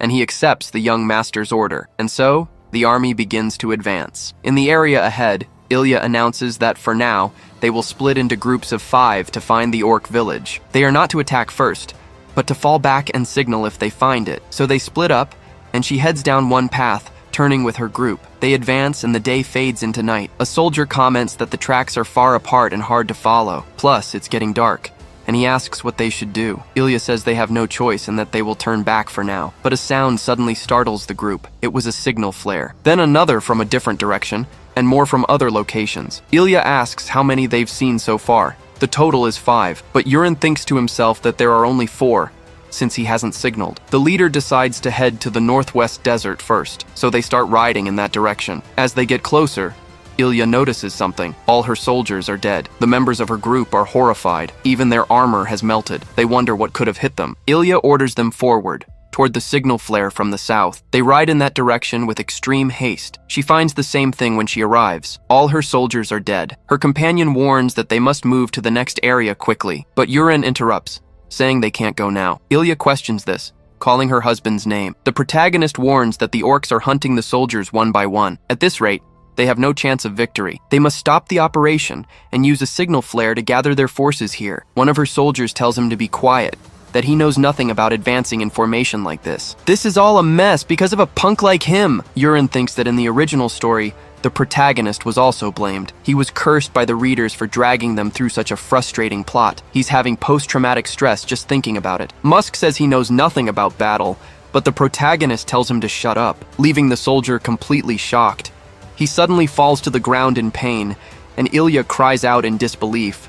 She calls out to her fiancé as he tells the subordinate to know his place. Musk understands and begs for forgiveness, while the protagonist says he's been watching. He turns to Ilya, thinking how in the original story, she didn't listen to the protagonist and got lost in her own thoughts. Yurin tells her to judge the situation for herself, asking if now is really the time for that. Ilya admits that, just as he said, she failed to think about the situation calmly. They must send up the blue signal flare immediately to gather the troops here. The signal flares up into the sky moments later, visible throughout the forest. Yurin rests with the group. Girinox says the young master was incredible. He made them move according to his will. The protagonist replies that it was nothing. The blacksmith says the soldiers will gather here again, but Yurin says, maybe, because most of the soldiers won't be able to make it. He reflects that it's because of that bastard Karuta. Girinox calls out to the young master, asking what he's waiting for. The protagonist replies, a real battle. A subordinate runs toward them, calling for the squad leader, telling her to run, that she should just get away now. Ilya questions him, raising her sword toward a noise. An immense group of orcs is walking toward them, a massive army. Musk complains that it's an insane number of monsters. Ilya is stunned. She apologizes to Yurin, saying they're going to die because of her. The protagonist replies that it's all right. We're not going to die here. She asks what her fiancé is going to do. He calls for Agnes and says they're going to test what they've been practicing for the past 2 days, using the fake body to create black iron pellets. The 3-star skill he got from the body, which he hadn't had a chance to test yet, was black iron explosion. He then throws the pellet toward them, and it radiates immense energy. The ball just hits an orc's axe, and they start to laugh, until an explosion happens, engulfing the entire area. Their numbers decrease significantly from the protagonist's single blow. He waves his hand, commanding the black iron explosion to return, thinking that Agnes's ability synergized with his own skills. The other orcs decide to charge at the young man, but he just throws the ball again, causing another immense explosion in the area. Ilya asks what he just threw. The protagonist says they are black iron spheres and that he'll explain in detail later. However, the number of orcs has dwindled significantly. Ilya asks her army what they're doing. They can win this. Now's our chance. We must defeat the remaining orcs. Charging at the creatures, Ilya manages to sever one of their heads. Her subordinates, with great effort, manage to pierce another. One of the watching orcs is stunned, but this time, he comes face to face with a reddish figure. He looks up in fear, just as the figure grabs his head with its hand. Ilya and her army turn around suddenly. She wonders what that thing is. It was absurdly large, and the creature had just blown up the orc's head. The protagonist thinks that he's finally here. That was Karuta, the legendary orc warrior. If they don't capture this bastard today, they will all lose their lives. Karuta lets out a roar that torments everyone in the area. He sets his sword in a stance and leaps toward Ilya. The girl thinks she needs to dodge, but her fiancé grabs her, asking why she's just standing there, pulling her away from the attack's impact. He says they almost lost their lives. Ilya is stunned, seeing that her subordinates are dead. Karuta roars as he stares at the protagonist. Yurin just throws a black iron explosion at him. It nears the orc's neck and then detonates, but Karuta remains untouched and roars once more. He mutters something as he walks toward the protagonists. Yurin wonders if it's not working. The setup was for an orc warrior, and its skin was as hard as steel. Ilya curses the bastard, questioning how he dared to take her subordinates' lives. She emanates her sword aura, saying she won't forgive this. Then, she charges forward with her skill at extreme speed, clashing her sword against the orc warriors on equal footing. They exchange a few blows, but Karuta remains unshaken, just defending against everything. The subordinates cheer for their team leader, saying she's so cool. Yurin thinks that, as expected of Ilya, her Sword Queen trait was broken, but it was still the beginning of the novel. To think she's strong enough to push Karuta to this point and even cut through his armor and skin. The monster gets enraged when it's truly hit for the first time, catching the girl's attention. He lets out a roar as he emanates his aura, and Ilya wonders how he's able to do that. Karuta glances to the side and swings his sword quickly, forcing Ilya to block. Just like in the original story, Ilya was defeated by Karuta. The soldiers go to take care of their team leader. Ilya says it's humiliating, but she can't defeat this monster. They need to flee, as it's the only way to survive, but the protagonist takes the lead in the battle. The orc calls out to Yurin in its beastly tongue. Meanwhile, the protagonist just wields his dagger and prepares to throw it, launching his direct burst at the creature. The blow is easily deflected by Karuta. Yurin thinks that the dagger thrown with the direct burst was destroyed with a single blow, just as he expected. The monster roars again, trying to communicate with the protagonist, but it gets confused when it notices something. On its shoulder guard, there were remnants of the black iron explosion, causing a massive chain reaction. Karuta gets injured by the blow, and his right arm becomes useless. The protagonist says the first one he threw was a fake, and he was too busy blocking the direct hit to notice the one behind him. His skin might be steel, but it seemed his entire body wasn't. His weak spot was still the crack in the armor, so he couldn't just aim there. The monster trembles in fear at the protagonist's plan. Then, it charges toward him with instinctive force. It attempts a horizontal slash, but Yurin manages to dodge. The monster tries to attack again, but he's always avoided. Yurin moves his dagger, wondering where it's trying to get. Just then, another explosion goes off in the creature's face. The protagonist says that's all it was afraid of, but he has no intention of letting it capture him easily. The orc turns to look at Girinox. Then it walks toward the man while the protagonist just screams for it not to. Karuta leaps toward the blacksmith. The protagonist curses the situation and releases his internal energy, as he has to save him somehow, pouring as much inner energy as he can into the draconic treasure steps. The monster tries to hit the blacksmith, but the protagonist stops it at a speed that even leaves after images. The blast hits the ground with force, and Karuta turns around. Ilya says it's impossible, and that his speed just now was incredible. The protagonist decides he'll end the fight now and calls for Agnes. One of the high-level hidden weapons of the Tang clan's four heavens was the bloody flower butterfly. He then launches it at the orc while using curved shot. The butterfly flies slowly toward the orc. It moves gracefully and delicately. Ilya says it's a beautiful strike, while the orc trembles in fear. It tries to deflect the butterfly with its sword, but it dodges every attack until the butterfly breaks through its defense and touches its chest, making the orc scream in a pain it has never felt before, causing a final explosion. Yurin watches this, a bit apprehensive, and Ilya is astonished. The protagonist isn't sure, but with the amount of power he put into the bloody flower butterfly, it was more than enough to pierce an orc warrior's chest. It was truly overwhelming. Musk says it's down and they've won the battle. Ilya turns, saying it's not over yet, because there are still small orcs left around. She tells her army to finish them off. Girinox thanks the young master for saving him, and the protagonist reflects that the first real battle ended safely. That night in the army camp, the protagonist asks if Ilya got hurt. She says she's not okay, but since she's in his debt, she can't complain. The protagonist says it's fine for them to help each other, and it's only natural, considering what she asked earlier. He doesn't train in swordsmanship,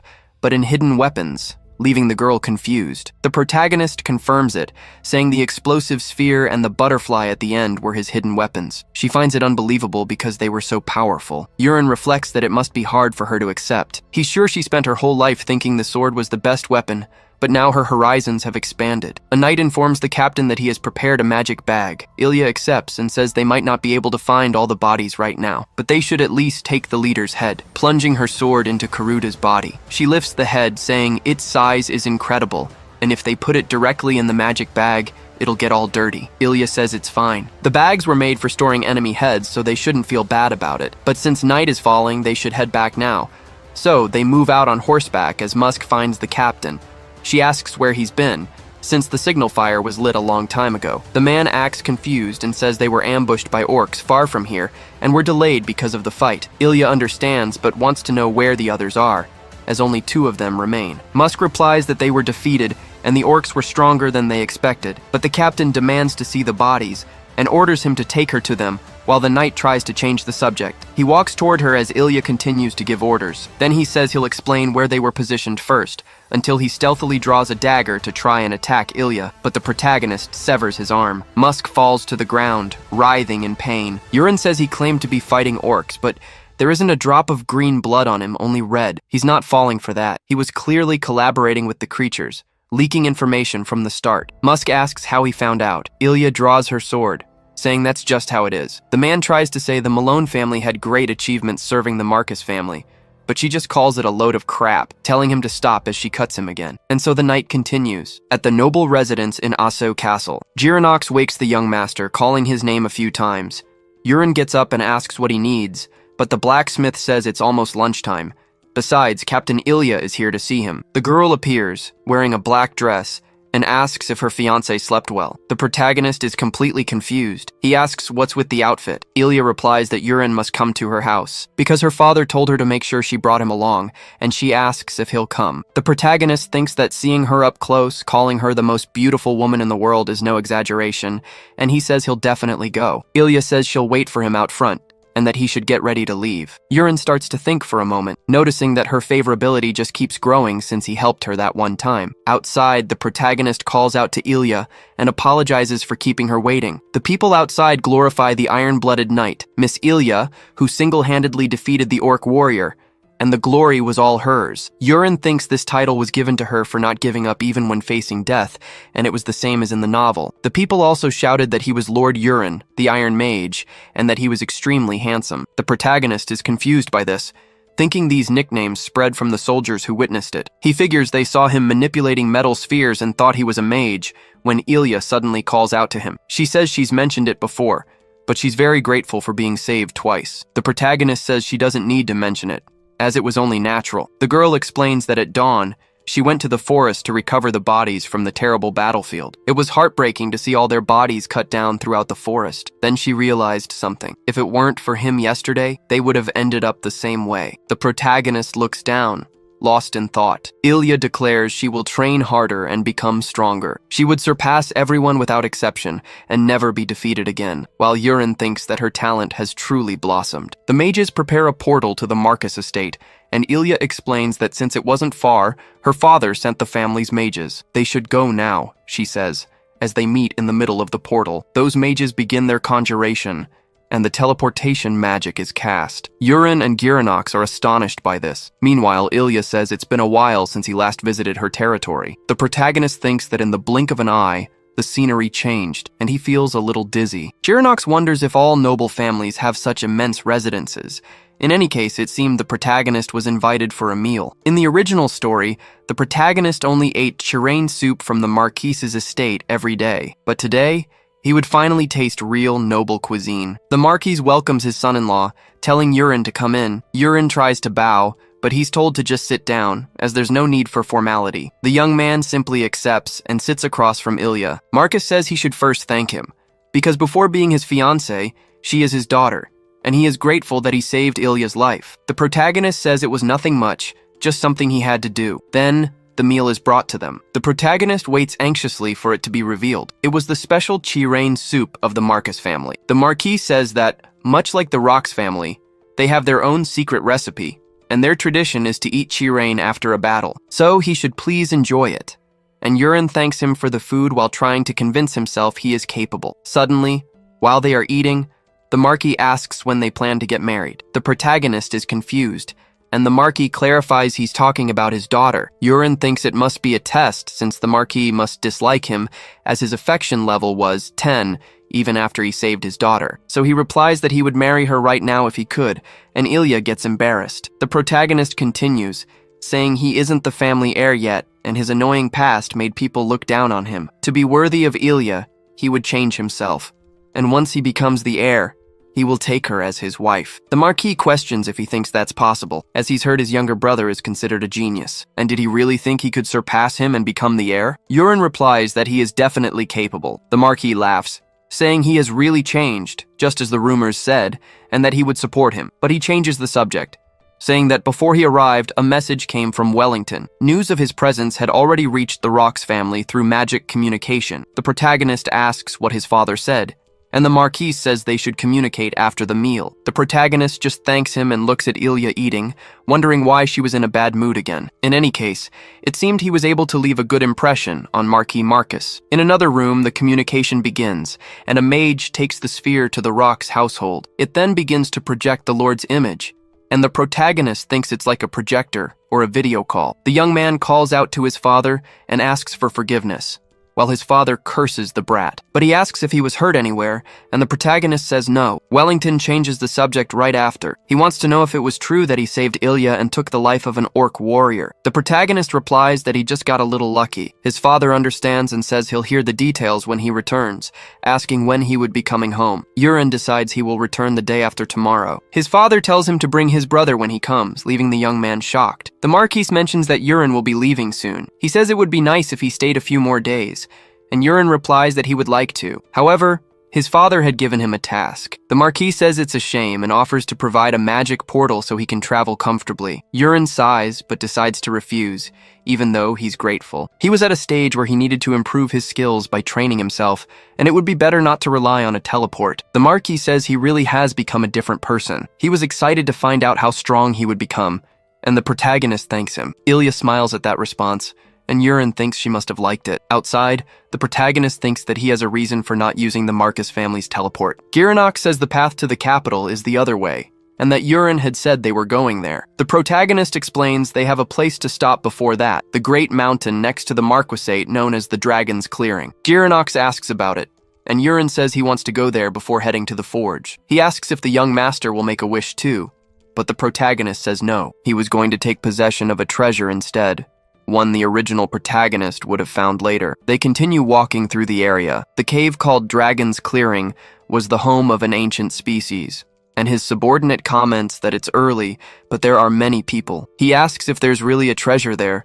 but the protagonist says it's a fake place and the world is full of secrets. So he should follow as they're heading to the front of the mountain, and Giranox agrees. They walk on, and the blacksmith, breathing heavily, comments that there's nothing there. The protagonist wonders if this is it, the entrance he had configured in the shape of a car door. Wondering if anyone is around, he turns his head from side to side. The protagonist decides he'll just open the car door. They are astonished when the door suddenly takes shape and opens sideways. Giranox says this is completely impossible, but the protagonist decides they'll just go in. They walk inside and the stone closes behind them. The blacksmith remarks that it's brighter inside than he expected, seeing that the light came from a gemstone. Yurin tells him not to touch it, as it would trigger a trap. Giranox asks what kind of trap it is. The protagonist explains that the entire space would likely become a sea of fire, and they would be burned alive. There were many traps around, so he should stay close to him, and the blacksmith simply agrees. They walk towards an altar standing before it. Giranox says it's incredible, but there's nothing on top. The protagonist asks if he knows what's hidden behind it. The fake dragon's clearing ends here, and behind this wall, he can feel the energy of the people outside, who are now praying for them. The protagonist decides they will look at the treasure anyway. He pushes the knob under the altar. An entrance opens up, and Giranox says it's unbelievable. Inside were 3 bags of gold coins. Yurin picks up a box, thinking that what's inside is more valuable than the gold. It was the warrior's jade, with a rebirth effect, and it was essential for getting stronger. They move on, and Giranox asks where they should go. Yurin says it's to the magic tower in Asu Castle. The blacksmith notes that even at this hour, There were still many people praying out front. Then, the young man notices a calm presence and pressure. He uses the creator's eye on a woman. However, nothing happens, and the protagonist thinks she only appears later in the novel. Giranox asks what that was. The protagonist wonders how her aura could be so powerful.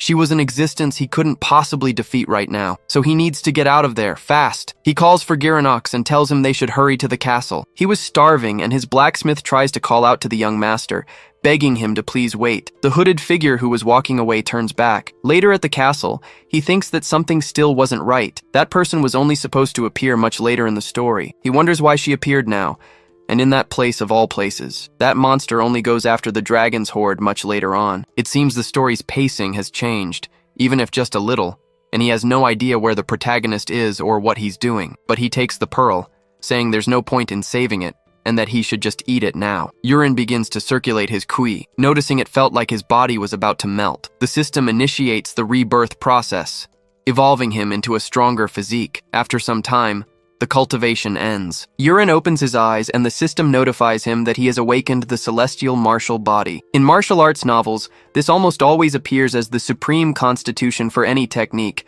allowing the user to replicate any move just by seeing it once. His body felt as light as a feather when Giranox appeared at the door, calling for his master. The protagonist tells him to come in. Giranox says he's finally awake, but then he notices something. He comments that the young master has gotten much taller than before. Urine says it must be his imagination.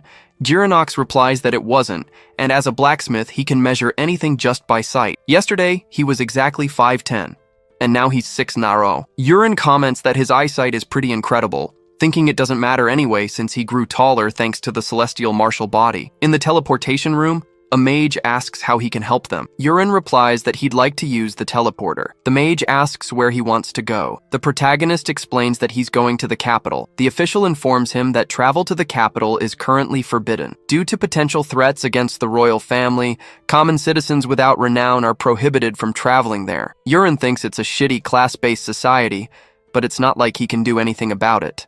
But he states that he is the first son of Marquis Rox, and the one with him is his personal blacksmith, Giranox. All the mages there are completely stunned, saying he's the steel mage, Uren Nox. The protagonist confirms that it's him. The mages then start asking how he can summon so many steel spheres and what the magic formula is for making them explode. They want to know how he designates a target and why they can't feel any mana from him. Then, another man strikes his staff on the ground and says, "That's enough." Uren wonders where he is, and the mage apologizes for his disciple's lack of tact. The protagonist asks who he is. That mage replies that he is the leader of the magic tower in the Asi territory. His name is Ubion, which surprises Urine. He was a character he had only added as filler. On the outside, he was a kind old man, but in reality, he was a serial killer in disguise who would take anyone's life without mercy. He wonders why he keeps running into so many monsters one after another. Ubion announces that he will use this room to teleport them to the capital, and the protagonist thanks him. But the mage continues, saying that for some reason he feels he will meet Lord Urine again. The protagonist trembles in fear, saying, "Of course!" A bolt of lightning strikes the magic tower in the capital. Another mage announces that they have arrived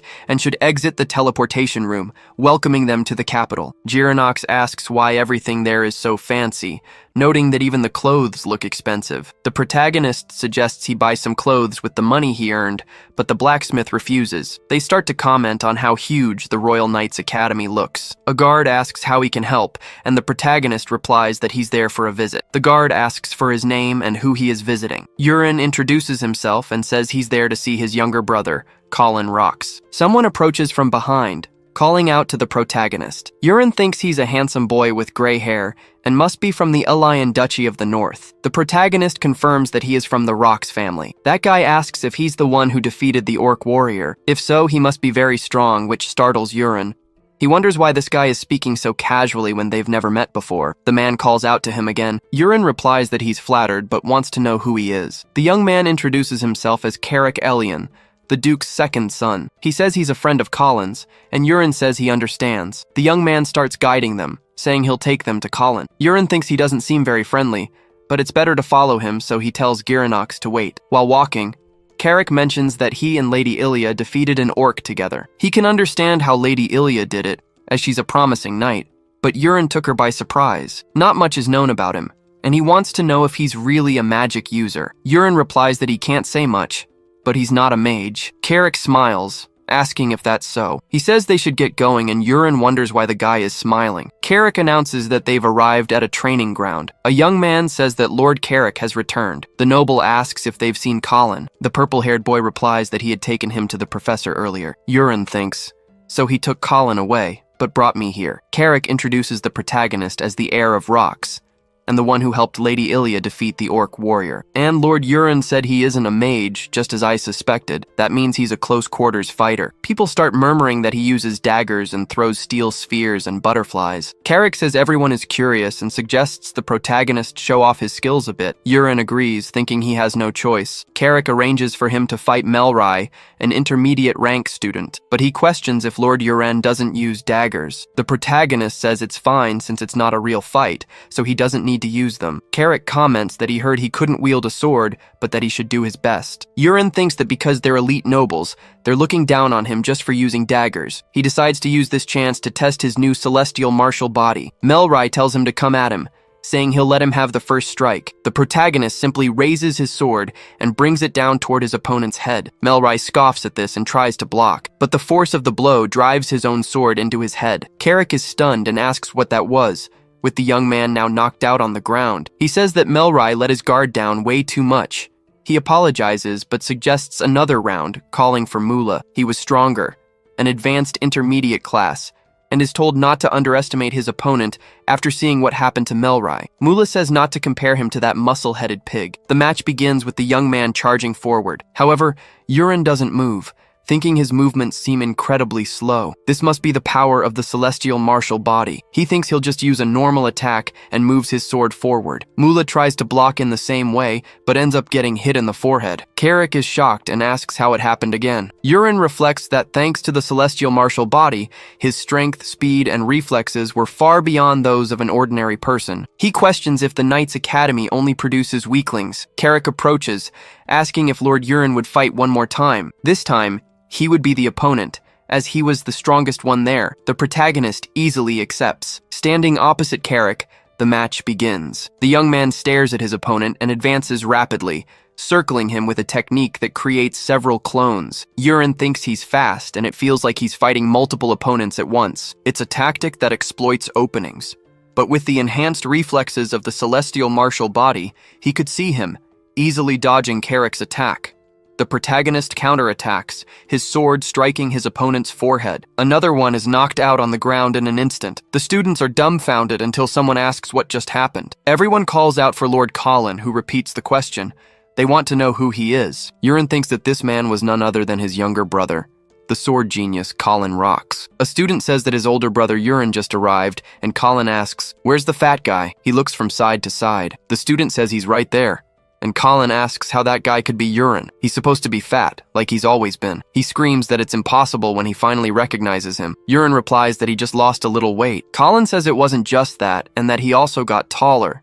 The protagonist replies that losing weight also made him grow a bit, but Colin asks what's wrong with those guys on the ground. A student explains everything that happened there. Colin shouts that it's impossible. So that rumor about him defeating an orc warrior was true. The protagonist confirms this, and Colin asks how, but Urine gets irritated that he just addressed his brother so casually. Colin shouts that he doesn't believe it. It was impossible for him to have gotten so strong. The protagonist asks if his brother is really going to do this, and Colin tells him to stop, as he never considered him a brother. He did nothing but be born 2 years before him and calls him a pig. Urine replies that he'll show him why he's the older brother, and tells him to bring it on. Colin says that's exactly what he wants, but the protagonist says he wants to make a bet. The loser must grant the winner one request. Colin agrees and says that when he wins, he'll make him lick his feet. He then tells someone to hand him his sword. A student whispers something in Colin's ear. Urine thinks they must be talking about how he defeated those guys earlier. The blonde says they should begin, and focuses his aura on the sword. Urine reflects that he wasn't holding back,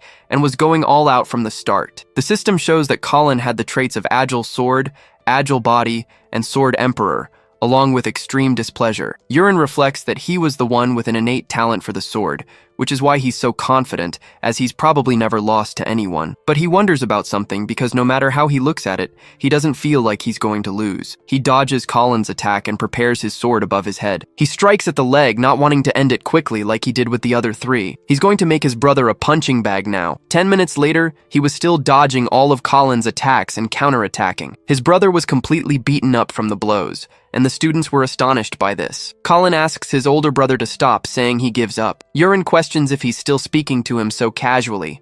He then continues to beat his brother. Colin begs him to please stop. Urine warns that if he messes with him again, he'll get beaten twice as hard. The blonde agrees with him, so the protagonist makes his request. He tells him that from now on, whenever they're together, he must call him Big Bro. Colin says that's too much. Urine asks if he doesn't like it, and the blonde begs him to stop, calling him by that name. Then the protagonist announces they should leave for the Empire, where their third brother, Leon, is. They use the teleport to the Imperial capital, and Giranox comments that he can't believe they arrived through the Magic Tower. Urine says they are neutral territories, with one in every nation. Still, the architecture had a somewhat modern feel, and he comments that this is the Imperial Knights Academy, so Colin should go in and bring Leon this time, returning after a few minutes with his younger brother. Urine calls out to him and thinks that he's tall. Leon asks if it's really Urine, and the protagonist confirms it, congratulating Colin on a job well done. The blonde replies that it was nothing and calls him Big Bro. Leon says he's heard about him,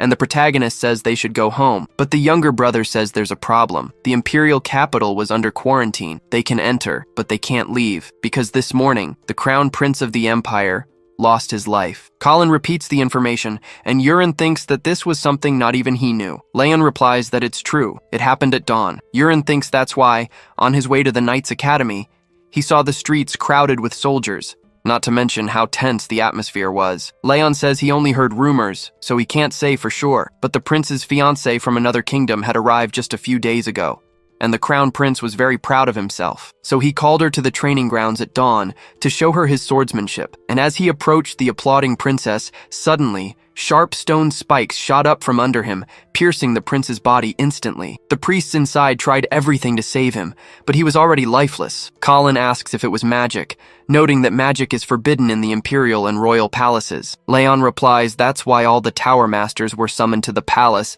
and right now, everything is in complete chaos. Colin says that the crown prince losing his life during training, right in front of his fiancée, is terrifying. Urine thinks he's sure he knows who the assassin was, why they did it, and where they were at that moment. The group behind this will soon emerge across the continent, and they started by taking the crown prince's life. But that was only supposed to happen around the middle of the story, and he wonders what happened, as it seemed the timeline had been altered and this event occurred earlier. He needs time to get stronger before that happens, but maybe now that he has the celestial martial body, things could be different. He then calls his brothers, and Leon asks why Colin keeps calling him Big Bro. Urine asks what the most famous inn is. Leon replies that it's the Dragon's Tear and the Giant's Faith. The protagonist tells them to fill out the departure form and then go to the Magic Tower to issue an exit request for the four of them. With their names and alibis, it shouldn't take long. Leon asks what he will do. Urine says he's going to meet an old friend. They shouldn't fight with Giranox. Leon asks if he had friends in the capital before, as night falls in the capital near a bar. Urine says that's the Flamberg,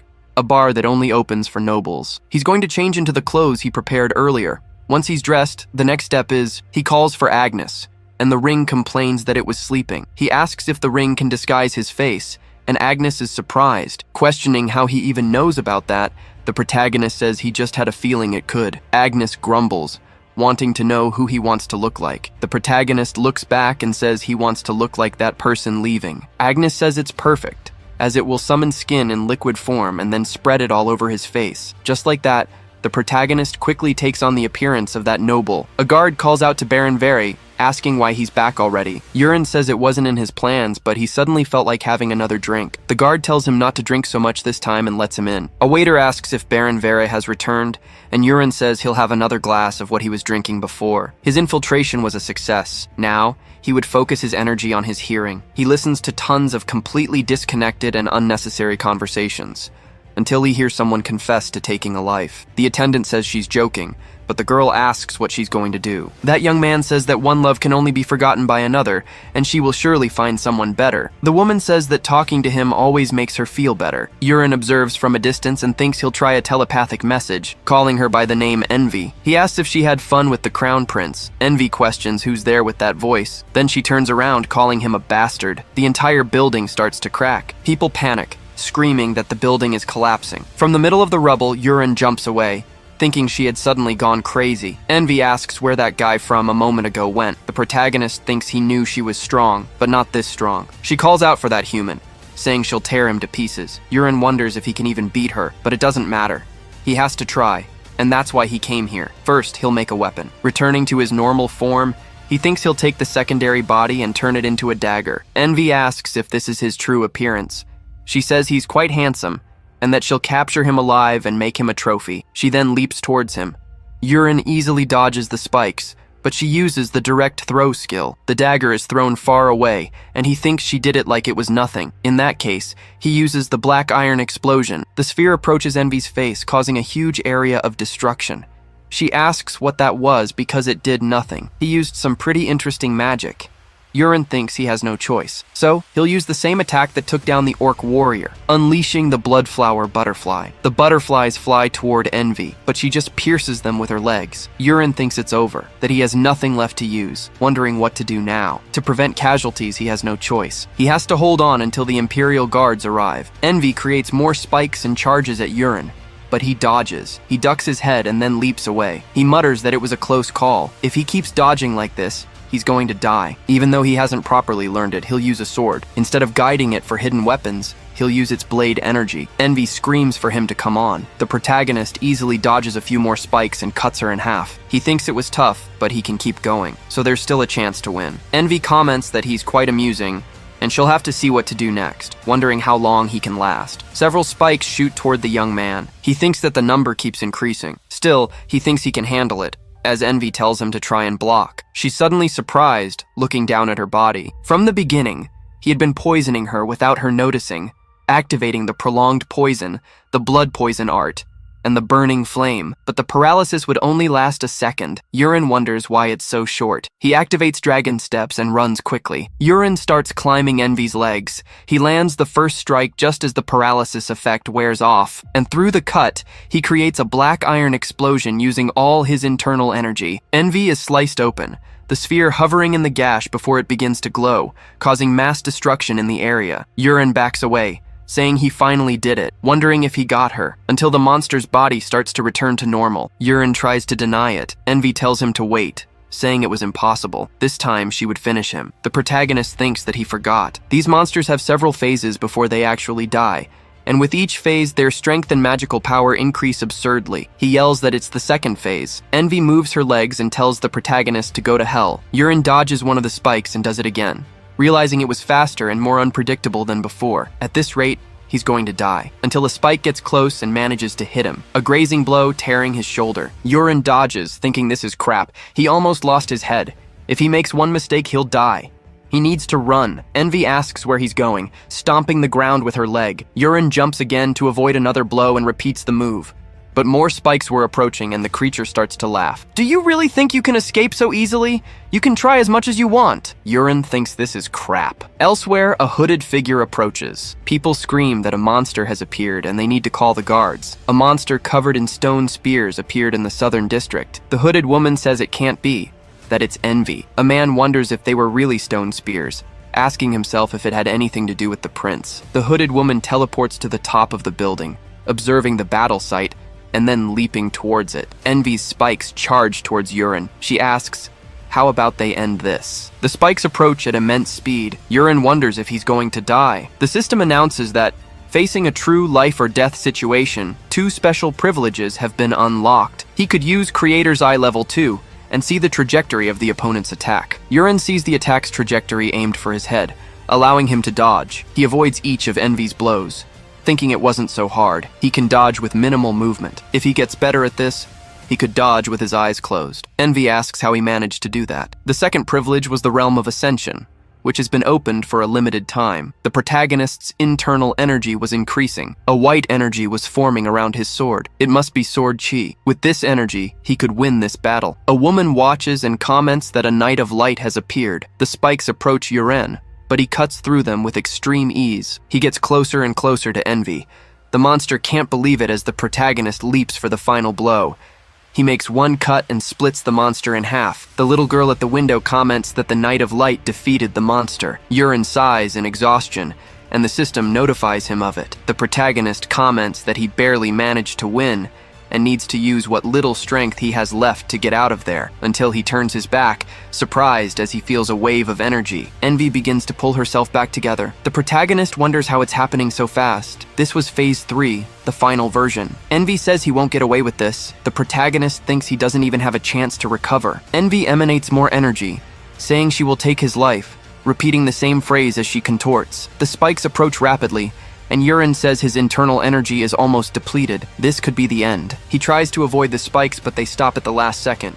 Envy asks what that was. Looking back, she sees she's being wrapped up by someone. Lust moves her hand quickly. Envy asks if she didn't see. The woman tells her to stop because it's not yet time for them to reveal themselves. Yuren wonders what that was. He met that thing after they left the dragon's lair. It was lust of the 7 deadly sins. So, he thinks, if it's not time to reveal themselves, it means they're going to retreat. She tells Envy that they should go. Yuren comments that at least he survived, but he looks to the side and notices the guards were there now. It would be problematic to run into them, so it was better to avoid it. At dawn, Girinox says the young master has finally returned.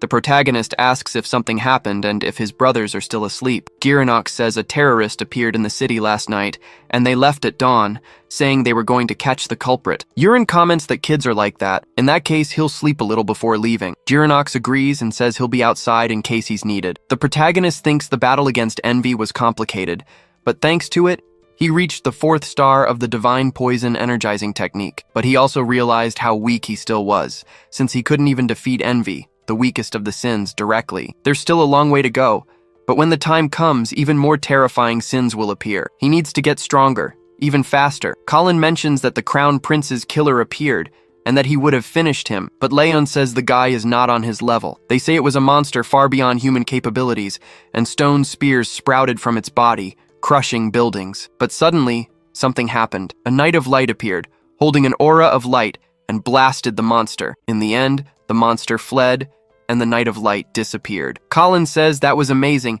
and wonders when he'll get a title like that. Yuren thinks, of course they'd talk about that Knight of Light. He wonders what happened to his departure form. His brother tells him it was approved and that using the family name worked. Yuren says they should get out of there quickly, without wasting time, because if something happens, they won't be able to leave. They should get ready and meet in the lobby. Laon asks if something happened because he looks exhausted, but Colin tells him not to ask. As the day goes on, the magic tower releases them. Wellington laughs, saying that seeing his sons made him happy. He mentions that little rascal Leon got bigger. Yuren says he's back, and Colin does the same. Wellington replies that it's great. He heard something very serious happened in the Empire. Leon confirms and asks if his father wants an explanation. Wellington says it was surely something fun, but they must be tired, so it's better to rest. They'll talk during dinner. In his room, Aaron says it's been a while since she's seen the young master. He was gone for a short time but received 2 new titles and got stronger. Yuren asks what she's talking about. Aaron says that in the Asi territory, he earned the title of Steel Mage,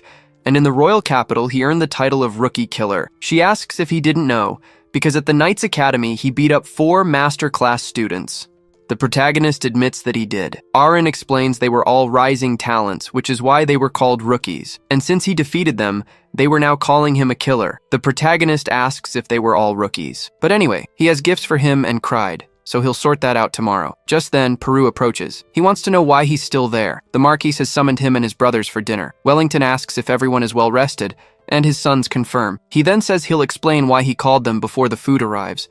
He's going to begin the test to determine the true heir. As you know, in House Rocks, the title passes to the eldest son, which would normally be Urine. I inherited the title when I was younger than you are now, but he wasted many precious years, so I considered Colin as the next in line. However, Urine has had a wake-up call, so I will not be the one to decide this. You will show with your own hands who deserves to become the heir. Colin and Leon look apprehensive. Urine asks how he will determine who is worthy. His father explains this has never been done before, and he plans to conduct it in several stages, starting with territorial defense. As you know, monsters are closing in on the capital. If they aren't exterminated quickly, the people will suffer. In other words, the first stage is to defend the territory. You will be placed in 3 different battle zones to display your skills. To evaluate you, I will send 3 stewards to observe and record your performance. For this stage, you must use everything at your disposal. Your own strength, your allies, connections, wealth, and everything else. Colin asks if that will really be allowed. Wellington replies that they are not trying to become knights, but marquises. Strength is important, but for a marquis, many other things are more important. If you have the means, you can even borrow knights from elsewhere. Just do your best. Urine understands, as does Colin. Wellington says that now they should eat. Since his second and third sons have returned home after so long, he's had the family's classic shirain soup prepared. The protagonist stares blankly. Wellington tells them to eat well, as they will be assigned to their zones in 1 month and must prepare everything they have. The next day, Urine wonders if there's anything he even needs to prepare. Peru reports that the other young masters are already making moves, especially Colin, since the Livingtine family is even sending support. The protagonist thinks that Madame Kina has placed all her hopes in him. He then says the Marquis told them to get the best result. That means whether we take a squad of knights or kill the monsters ourselves, what matters is killing as many as possible. Peru says that's true, and the protagonist comments that they are on their way, the friends who will help carry out a true extermination. He welcomes them, saying he has something for both of them. First, for Cried. There's an old tradition of a lord giving a sword to his knight, so this one is for you. Cried is impressed and thanks the young master, but he notices the power of the sword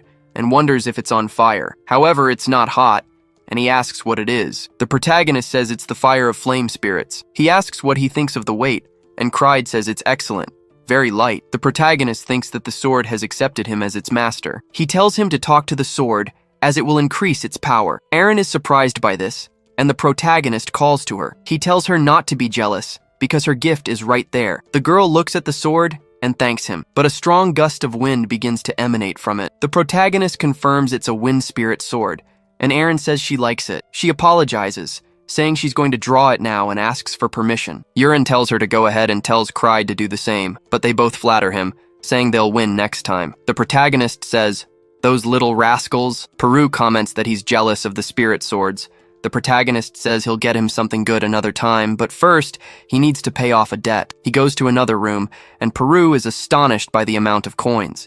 Urine says he's going to pay him back many times over, and the butler is completely surprised. He says it's tens of times more, and now he understands. He wasn't just a genius of dark magic, but also of gambling. Urine tries to deny it, but he tells him he needs to buy poisons with this money. Elsewhere, he calls for Girinox. He asks how he is and if he likes the new forge. Girinox says yes, and thanks to him, everyone has been treating him very well. The protagonist says he found masters for the swords he bought. Girinox asks if he means the great sword and the rapier. Urine replies that they have accepted their wielders and that he will show him later. Girinox says that's a relief, as he thought they were failures. The protagonist says that would be difficult, since they are masterpieces and incredible weapons. Girinox thanks him for trusting someone as incapable as himself. He's been thinking a lot and needs to tell the young master something. Urine asks what it is, and the blacksmith explains that there's a serious problem within the marquisate. In his father's office, Wellington asks what he's talking about and wants to know what happened, while Urine begs for authorization. His father replies that he needs to know the reason, as authorizations aren't given out so easily. The protagonist addresses his father, saying that ever since he collapsed because of Ilya and finally came to his senses, he hasn't disappointed the Marquis once. So please, trust me and give me the authorization. I won't let you down. Wellington says all right, and that he'll tell the butler to get it tomorrow, but it will only be valid for 24 hours. Urine thanks him. He says he'll be leaving now, and Wellington agrees. As his son leaves, he thinks he's an idiot because his heart softened when he was called father. He wonders if his son can really cause any trouble in just 24 hours. The next day, Peru reports that men carrying boxes are looking for him at the entrance, saying the Marquis sent them. Yurin says they've arrived right on time and tells all the male servants to go to the entrance and get everything. He needs to get something else, so he'll go ahead to the armory. A butler hands him the Marquis' authorization, and Yurin accepts it, but he wants to know what the Marquis is doing at that moment. The butler replies that the Marchioness has arrived, so they are having tea in the drawing room. Yurin orders the butler to tell the Marquis to bring an inspector and come to Armory number 1 this afternoon. If you don't deliver the message correctly, you will regret it. In front of the armory, some guards stop the protagonist, telling him that unauthorized personnel cannot enter. Yurin asks if he sees the boxes behind him. The guard nods, and the protagonist explains they are swords, shields, and armor he acquired from the Ass territory to prepare himself. So he needs to store them, and they must open up immediately. But the guard insists that the armory manager needs to be present. Yurin says that in that case, he must have already been summoned. If anything happens at the armory, he's the first one who needs to know. He then points out the person running towards them is the manager. He asks what the protagonist thinks he's doing. Yurin says he brought weapons and armor for the expedition and that they must open the doors. The manager apologizes, but says the armory requires authorization. So the protagonist shows him the paper, telling him to open the door. The manager agrees, but says he can only put things inside and must not touch anything. The subordinates begin moving the boxes. Yurin suggests inspecting some of the weapons and orders one of the boxes to be brought over. The manager says that requires a special authorization as well. The protagonist replies that he just wants to see one. The manager says he'll hand it to him then. He places the box down and says all that's left is to open it. Yurin asks about the condition of the weapons. Girinox replies that most of the weapons in the box are decent. The protagonist comments that the armory manager has done an excellent job and that he should tell the Marquis to reward him, but they must bring all the other boxes and not leave a single one behind. The manager gets scared and yells that he's abusing his authority, and that even if he is the heir, he can't do this. Yurin slaps him in the face with the authorization paper, telling him not to make him laugh. And he asks why he's playing dumb. Wellington arrives and calls out to his son. He wants to know what all the noise is about. Yurin says he emptied the armory and that he should see for himself. Wellington approaches a box and picks up a sword. He asks if he calls this a weapon, as it's completely worn out. Then he orders the inspector to explain himself, because a month ago, during the inspection, he said there were no problems in the armory. The inspector says he must have hidden it somehow and is sure of it, but Yurin calls it nonsense, as there's no way he could have damaged all the weapons in just 1 month. That's impossible unless someone allowed it to happen. The inspector can't breathe from the pressure. He then kneels, admitting he was wrong and begging for his life to be spared. Wellington calls out to his son, and Yurin explains that this was why he needed authorization and couldn't tell him sooner. It wasn't just there. All the other arsenals and even the food depot were in the same state. Even if they somehow managed to complete this year's expedition, they wouldn't be able to in a few years. They might wield good weapons and eat well even during wartime, but he wants to know about his soldiers. If their superiors don't do their jobs, they will be forced to carry damaged weapons and eat food that is practically poisoned. Yurin would never forgive those who play with people's lives. In this box are swords, armor, and shields that his blacksmith bought from the Ass territory, and the quality is impeccable. He must discard anything that isn't usable and use these instead. Furthermore, this matter involves more people than they expect, and he asks that everyone connected to the two be punished. Wellington asks what this is all about. Yurin announces that he is leaving. He thinks that this is as far as he can intervene, and anything beyond this is outside his authority. Now, the rest is up to the Marquis. A few days later, Wellington says his son has arrived, and Yurin questions if he was summoned. The Marquis explains that he managed to uncover the full extent of the damage thanks to him, and thought it was right to say the matter was now closed. Yurin replies that he understands. His father says he was right, as it had happened in all the other arsenals and food depots, and the number of people involved was enormous. What shocked him most were the arsenal manager and the inspector. They were people who had served for decades, and it broke his heart. Yurin tells him that he found every single one of them. The Marquis replies that they confessed everything with unbelievable honesty, even providing information he hadn't asked for. The protagonist then thinks that it must be the effect of his new poison, the truth serum. Wellington says he realized a lot of things thanks to this incident. Shortly after he became Marquis, the former king scolded him in front of many nobles, leaving him terribly embarrassed. But the words his son spoke that day hurt much more and were even more humiliating. He spoke the truth and even prepared countermeasures. He was the one who was a disappointment as a father. He asks his son for forgiveness because he is so sorry for being such a shameful father. Yurin stares at him for a few seconds but says he isn't. He spent years causing trouble before becoming a decent person, and humans make mistakes. His father sighs in annoyance, saying his son has a big mouth. In his room, Peru announces that his poison has arrived. A neurotoxin. The protagonist thinks that he prepared this because aquatic monsters have difficulty breathing on land and says he did a great job. Peru asks if the young master has heard the recent news.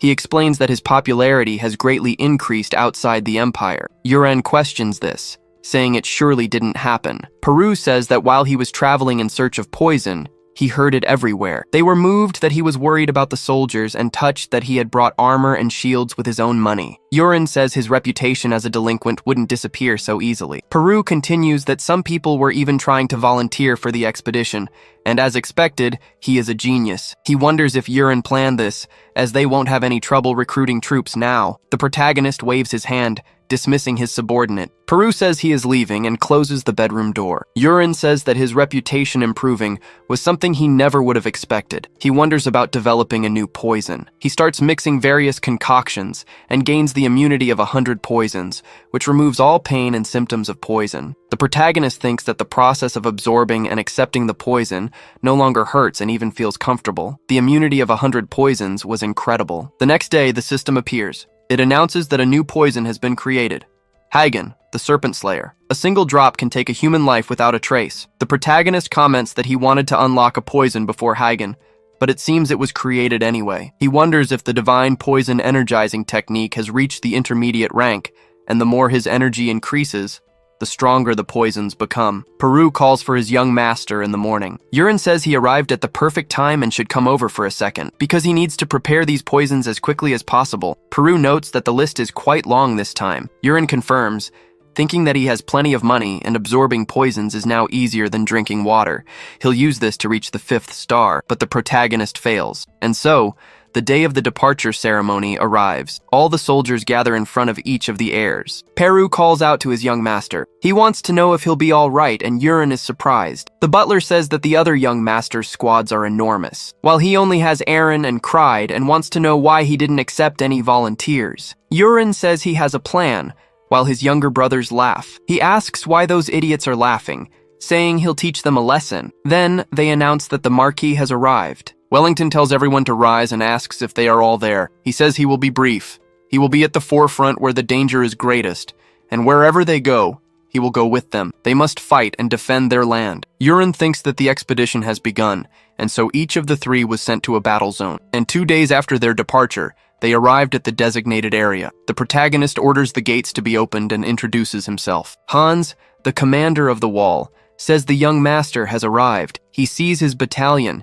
and comments that they are short on people. Yurin asks what he means, not understanding. Hans explains that at this time of year, hundreds of Volaks appear and attack. And with this number of troops, it will be impossible to handle them all. So he wants to know if more troops are on their way. In a few days, the entire coast will be covered with sea monsters like Volaks. If these creatures get through the waterways, the walls and gates could be destroyed, so they need to go out and eliminate the monsters. Hans shouts that with only 5 knights, it's impossible to stop them. Yurin replies that there aren't 5. That knight is a butler from the Marquisate who came to monitor him, and the other is his personal butler. These are the only knights he has. And the important thing is that Cried will fight alone, so there's no need to worry. The knight questions what he means by that, and how he could possibly do it. Yurin tells him to trust him because he has a latent power. This power will be released this time. He thinks that it's time to awaken the berserker trait. The protagonist asks Hans for 2 training swords. He announces that from now until the monsters appear, Cried and Aaron will duel during work hours. They should do this for an hour and then rest.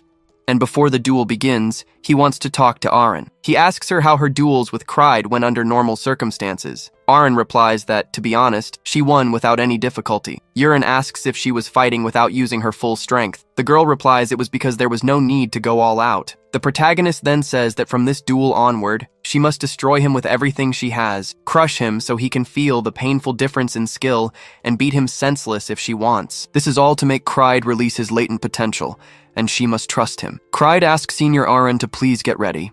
He then charges forward while the protagonist wonders when he got so good at manipulating aura. In a swift lunge, Clyde attempts a horizontal slash. Eren draws her sword and ceases her aura manipulation. She then moves quickly behind him and makes a clean cut. Clyde admits that he has lost. Eren is surprised and says he got chills. Her skill is truly strong.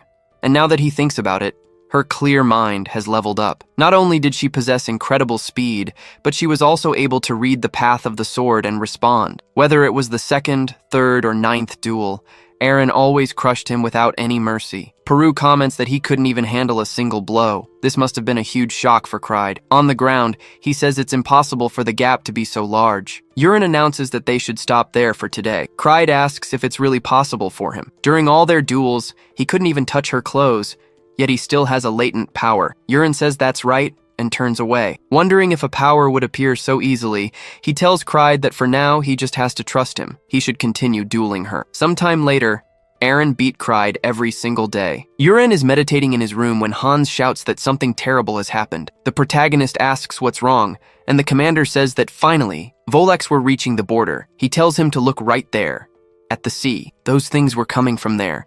They were several piranhas with legs. Eren says it's been a while since he's seen them and that Volaks are cute. He asks where Clyde is. Eren explains that after losing earlier, he was still on the beach like that. The protagonist says that's excellent and that they should send him a message. On the beach, Clyde screams that there's no hope. Eren calls out to him, mentioning that his sword is heavy, but the young master told her to give it to him. The Volaks were coming, and he was to fight them. Clyde turns around, asking what she said. Eren repeats that he sent a message telling him to entrust his body to the smoke. After delivering this, he said to leave him there and come back. If it gets dangerous, he himself would help. Clyde remarks that she's too cruel, wondering how this could even be possible. Hans says they should still call for reinforcements, and Peru wants to know how they'll handle everything. Eren says now is the time. Hello everyone, did you like the story? I loved it. If you want to follow the next part, make sure to subscribe to the channel and leave a like. See you in the next story, guys.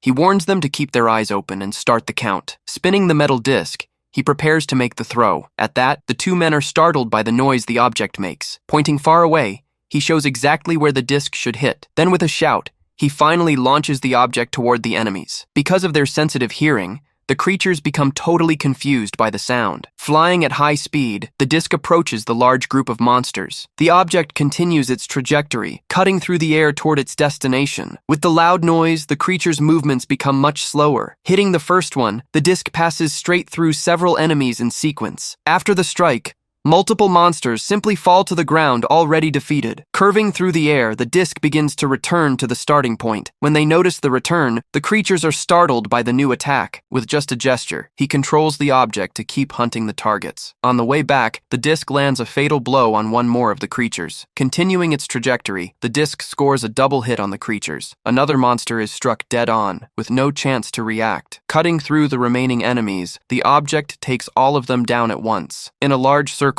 the disc finishes its attack and defeats everyone. From afar, he controls the disc's trajectory with a single finger. Smiling, he says everything went exactly as he had planned. Turning to the butler, he asks if the count is being done correctly. At that, the butler informs him the count is already over 40 creatures. Satisfied with the number, he says they can continue with the plan then. After the attack, the disc returns to his hand and stops. Calling for Eren and Clyde, he gets his companion's attention. He warns that 6 remain and suggests they handle it as training. Even surprised by the order, they accept the mission to finish the job. Readying their weapons, the two companions advance together against the remaining monsters. They begin to fight, trading blows with the last creatures of that group. He asks the butler if all that result will help his score. Starting to speak, the butler says that, honestly, about the performance evaluation. He reveals he's worried that no one will believe what happened there. Telling him not to worry, he points out they have plenty of witnesses. The butler then congratulates him, saying that guarantees an excellent placement. Suddenly becoming serious, he looks into the distance and the butler asks what's wrong. He responds that he felt something different.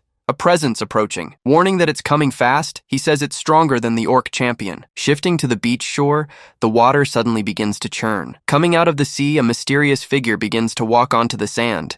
Revealing the marks on its body, the creature shows it's quite different from the others. One of the monster's arms has the shape of a weapon full of spikes. With a threatening look, the creature stares down the group on the beach. Finally revealed, the giant monster displays its full size and power. Everyone is amazed by the size, saying they've never seen anything like it. He says he's seen that in the records, describing the creature's body. Then the monster is identified as the legendary King Sharkrai on a screen. Staring directly at the group, the creature focuses its gaze on them. Shouting to everyone, he orders them to get away from him as fast as possible. But the monster leaps over him, advancing straight toward the castle. Realizing the intention, he looks back with an expression of surprise. At that, the creature strikes the castle tower with a devastating blow. In the midst of all the dust, a shape appears through the rubble. Coming out of the smoke, the monster roars and turns toward its target. Leaping into the air, he says he barely avoided being hit by the strike. After the jump, he lands on the beach sand, preparing for combat. Calling to the monster, he says for them to fight right there on the beach. With a rapid advance, the creature closes in and delivers a powerful blow. With no time to react, he summons the black disc to protect himself. Using the disc, he blocks the creature's strike at the last second. Deflected by the monster's weapon,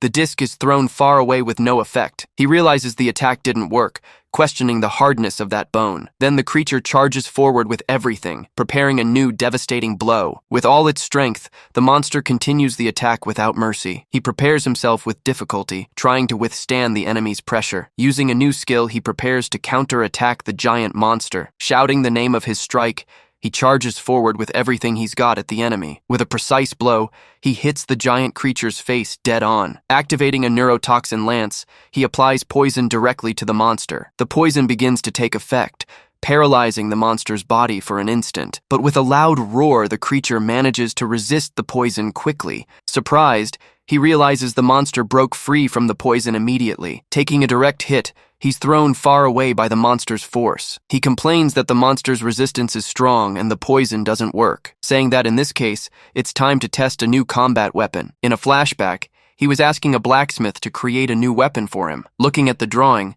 the blacksmith asks, surprised if he drew it himself. The blacksmith says it's not a simple weapon, but rather very different daggers. Explaining what they are, he asks the blacksmith when they'll be ready. The blacksmith promises to pull an all-nighter to finish the job before departure. Returning to the present, he positions himself on the beach for the new confrontation. His weapon was created to face monsters with very specific abilities. Then, small pointed weapons emerge between his fingers. Gripping the objects firmly, he prepares for the final launch. Crossing his arms, he reveals the set of 12 zodiac daggers. Seeing the new threat, the creature roars in his direction with fury. With a quick movement, he launches all the small daggers at once. The weapons fly and surround the monster, which is surprised by the attack. Each dagger can follow the target, changing direction in the air. They move like guided missiles, surrounding the creature completely. Being thin and sharp, they can pierce defenses like a needle. The daggers strike the monster, piercing its body at several different points. With a smile, he says the attack worked and the daggers went in. Feeling the punctures, the creature begins to show great pain in its body. The monster screams in pain, feeling the full effect of the new attack. Contracting its muscles, the monster simply expels the daggers from its body. He's surprised by the incredible resistance that creature demonstrated, but the monster prepares for another strike, raising its arm. Even with the creature attacking, he backs away, saying it's already over. With a smile, he notices the enemy has become much slower. Inside, the daggers were 12 different types of powerful poisons. The poison begins to take effect, and the creature feels a strong pain. He says that without immunity to poisons, the monster has no choice. Starting to stagger, the monster can no longer hold its weapon. Its legs weaken, barely able to support its own body weight. The creature then falls to its knees on the ground, completely without strength. Totally paralyzed by the poison, the monster finally stops in front of him. From above, the group watches the scene, unable to believe what happened. His companions also look at the king of the species, now defeated. He says he'll finish it painlessly, and summons a sword for the strike. With the sword in hand, he delivers a final and precise blow to the creature. After the strike, the monster's head disintegrates and small objects fall. He's confused, seeing a small sphere floating near the monster. Surprised, he questions what that strange object that appeared is. Looking closer, he notices the sphere looks like a bead. Suddenly, the small object begins to glow with a very bright light. A message informs him that he has acquired a shattered world fragment. Opening his eyes, he questions what the message just said. Transported to a dark place, he wonders where he is. He then questions where everything went, seeing the sphere floating there. Noticing the sphere moving, he tries to prevent it from moving away. Then he comes face to face with a giant crack and asks what it is. Observing better, he sees it looks like a cracked wall in the middle of nowhere. When the light increases, he asks what's happening in that place. A new information screen simply appears in front of him suddenly. Appearing on the screen, the message informs him that he contributed to the restoration of the world. Analyzing his aptitude, the system warns it will deliver a reward to him. With the reward selection complete, he hears a voice warning about his death. Totally shocked, he screams and asks what the voice just said. Replaying the scene of his death, he appears in a very dark forest, completely confused. He wonders what dense forest this is around him. Then, he comes face to face with another person standing right in front of him. Looking more closely, he begins to recognize who the mysterious person is. Realizing who it is, he's startled to see a version of himself. His other version says, the creature has finally appeared, leaving him without a reaction. Not understanding anything, he just stares to the side completely confused. Suddenly, a giant creature descends from the skies in front of them both. He wonders what creature that is, questioning if it could be a Kilin. Shocked by the appearance, he doesn't understand how that can be possible. He thinks he never put a monster like that in the story he wrote. Watching the scene, he wonders what weapon his other version will summon. But to his surprise, he summons an object that looks like an umbrella. He's left completely without a reaction seeing the object that was summoned. The creature then prepares itself, getting into attack position in front of the moon. The creature attacks with a lightning strike, surprising everyone with its power. With the umbrella in hand, his other version calmly waits for the strike. Opening the object quickly, he positions himself to defend against the attack. Planting the tip into the ground, he uses the umbrella as a lightning rod. The object absorbs all the impact, completely protecting them both from the strike. The tip planted in the ground channels all the energy, nullifying the attack. He says the idea is genius, making the lightning strikes useless. Then, the top part of the object reveals itself as a weapon. He wonders if that would be the hidden weapon known as Phantom. His other version then wields the hidden blade, preparing to attack. With a quick movement, he lands a direct strike on the creature's neck. Hit dead on, the monster roars in pain from the force of the blow. The weapon lodges in the monster's neck, stopping its advance right away. Impressed, he wonders how his version managed to catch the divine beast. After being struck, the creature finally stands up and stays still. Suddenly, the creature begins to glow, emitting a very intense light. With the brightness, they both need to cover their eyes to avoid going blind. He tries to recover, still feeling the strong effect of that light on his eyes. Regaining his vision, he looks forward and is left breathless at the scene. The creature's horns simply pierce through his other version's body. He understands that his body was pierced by that creature's horns. The replay ends, and the eye of the future that shows death closes. Back in the present, he looks around completely confused by what he saw. Seeing the defeated monster,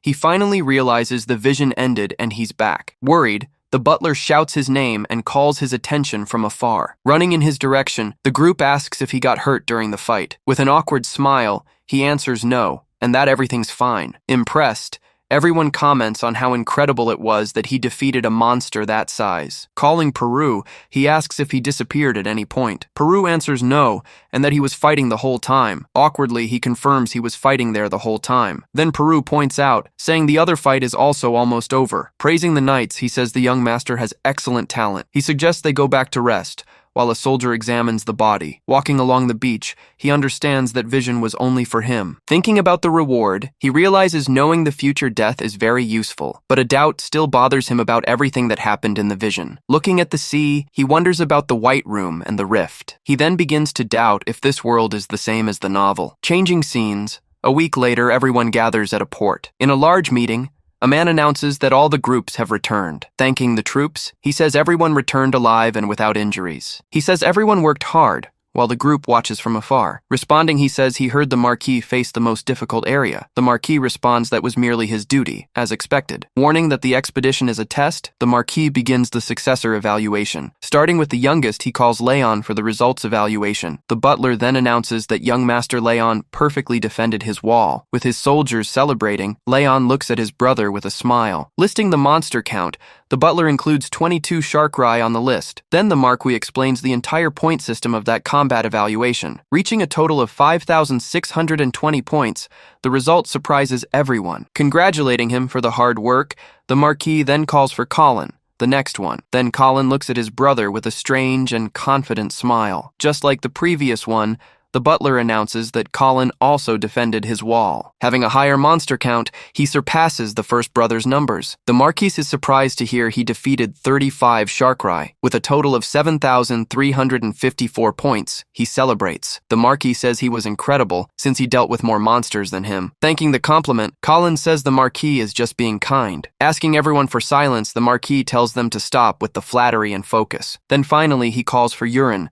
the last one to be evaluated by them. With a certain nervousness, the butler begins saying that, on their side, the wall, he reveals that a part of the wall ended up being completely destroyed in the battle. While one brother laughs at the situation, the other watches him with a worried look. Moving to the monster count, the butler begins to list his numbers. He continues with the list, while the brothers keep having fun with the situation. But with 169 sharkrai, the total points shock everyone. Questioning what he just heard, the Marquis asks about the 169 sharkrai. Shouting that it's a lie, the brothers say it's impossible to catch that many monsters. Then the butler warns that, thinking about it, there's an error in that count. Celebrating, Colin says he knew all along that the numbers were wrong. Then the butler adds a sharkrai king to the end of the monster list. With the king worth 10,000, the score jumps to 18,000 points. With nothing to say, Colin listens to the soldiers questioning the sharkrai king. He shouts with great anger, saying that this can only be a lie. He then points at the butler, shouting that the result is simply impossible. Saying he wouldn't believe it either,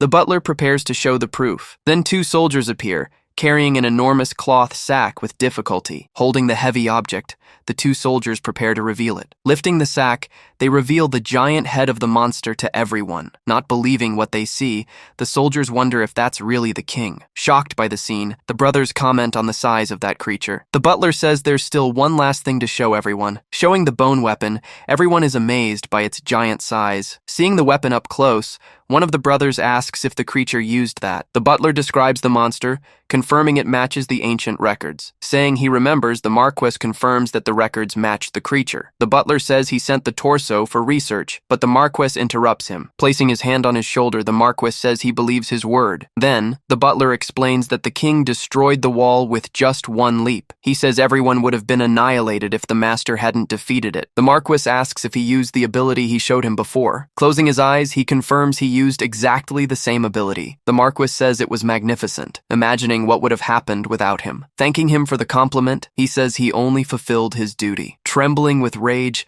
his brother Colin is paralyzed, unable to say anything. With a smile, he calls for Colin and hugs him sideways with force. Smiling, he questions his brother's response and mocks the situation. With great anger, Colin can only call him older brother. Hugging his brother, he says 10,000 points seems a bit excessive. Completely shocked, Colin doesn't understand where he's going with the conversation. He then says it wasn't even that hard, and that the king is only worth 1 point. Not believing it, he says that even so, he still wins with over 800 points. With an expression of anger, his brother just listens to him say he won. With a smile, he says he hopes for a more entertaining dispute in the second test. The middle brother says that, as irritating as it is, he's right. The Marquis says the expedition is only the first test for all of them. Looking at the group, he says the position of Marquis isn't just comfort. He explains that the Marquis must bear great responsibility. Clearing his throat, he warns they'll continue the conversation after they return. Pointing to the ship, he orders everyone to board before it gets too late. He says the ship has stealth magic for the inspection mission. Anchored in the port, the giant ship impresses everyone with its size. Pointing to the mages, one of the servants says they're also on the ship. Looking sideways, he thinks about the order of the Water Dragon Knights. Among the soldiers, he ends up recognizing a quite familiar face. A screen reveals the soldier's name,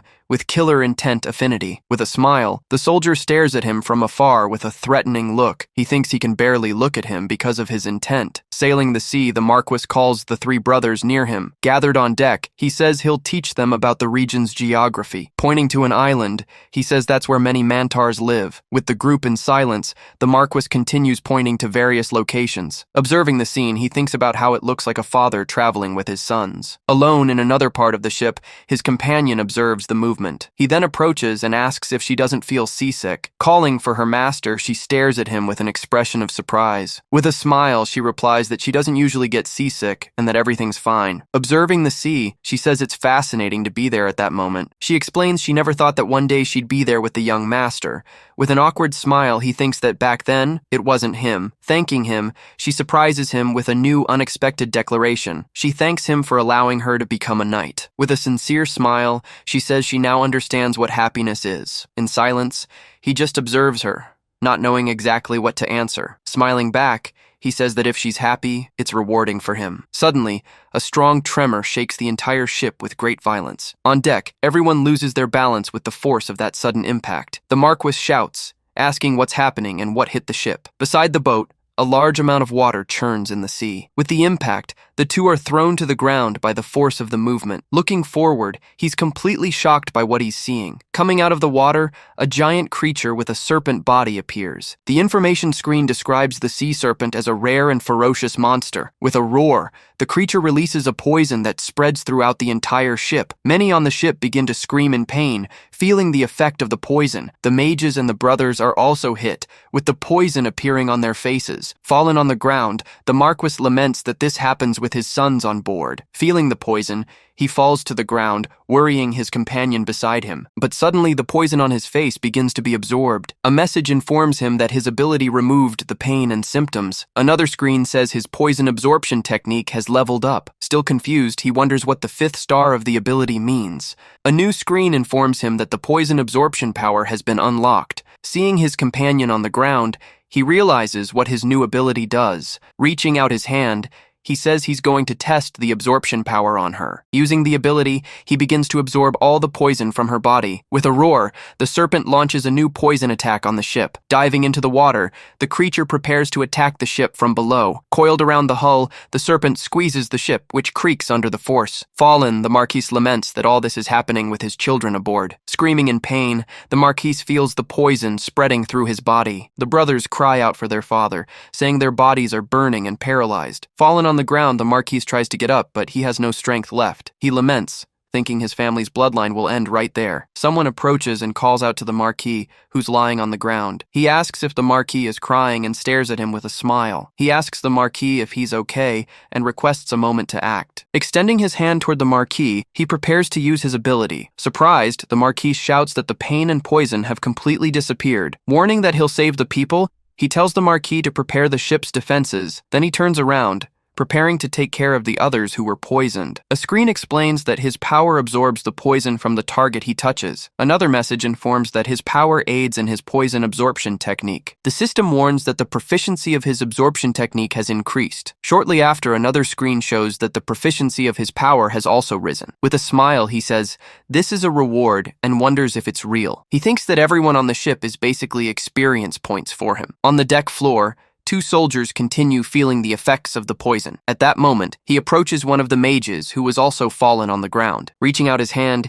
he says he'll remove the poison from the mage's body. The mage says it's useless, since common mages can't cure him. He then orders the mage to prepare a magic barrier with the others. In disbelief, the mage wonders if the young master is also a mage. He then walks toward other soldiers who are lying on the ground. One of the soldiers laments, feeling the poison taking over his body. He thinks about everything he's been through and how he got to that moment. To support his family, he worked hard and managed to get promoted. Until for the first time, he fell in love and was about to get married. Crying, he wonders if he's going to die in vain like this on the ship. Getting close, he shouts the soldier's name to get his attention. Remembering a moment from the past, the soldier stares at him with distrust. Looking sideways, he calls the soldier closer and asks for a second. The soldier wonders what he wants, a bit frightened by the situation. Afraid, he backs away, but the young man extends his hand in his direction. He asks what's happening, feeling the poison vanish from his body. He then orders the soldier to prepare the archers, since he's now healed. He explains that if the serpent attacks,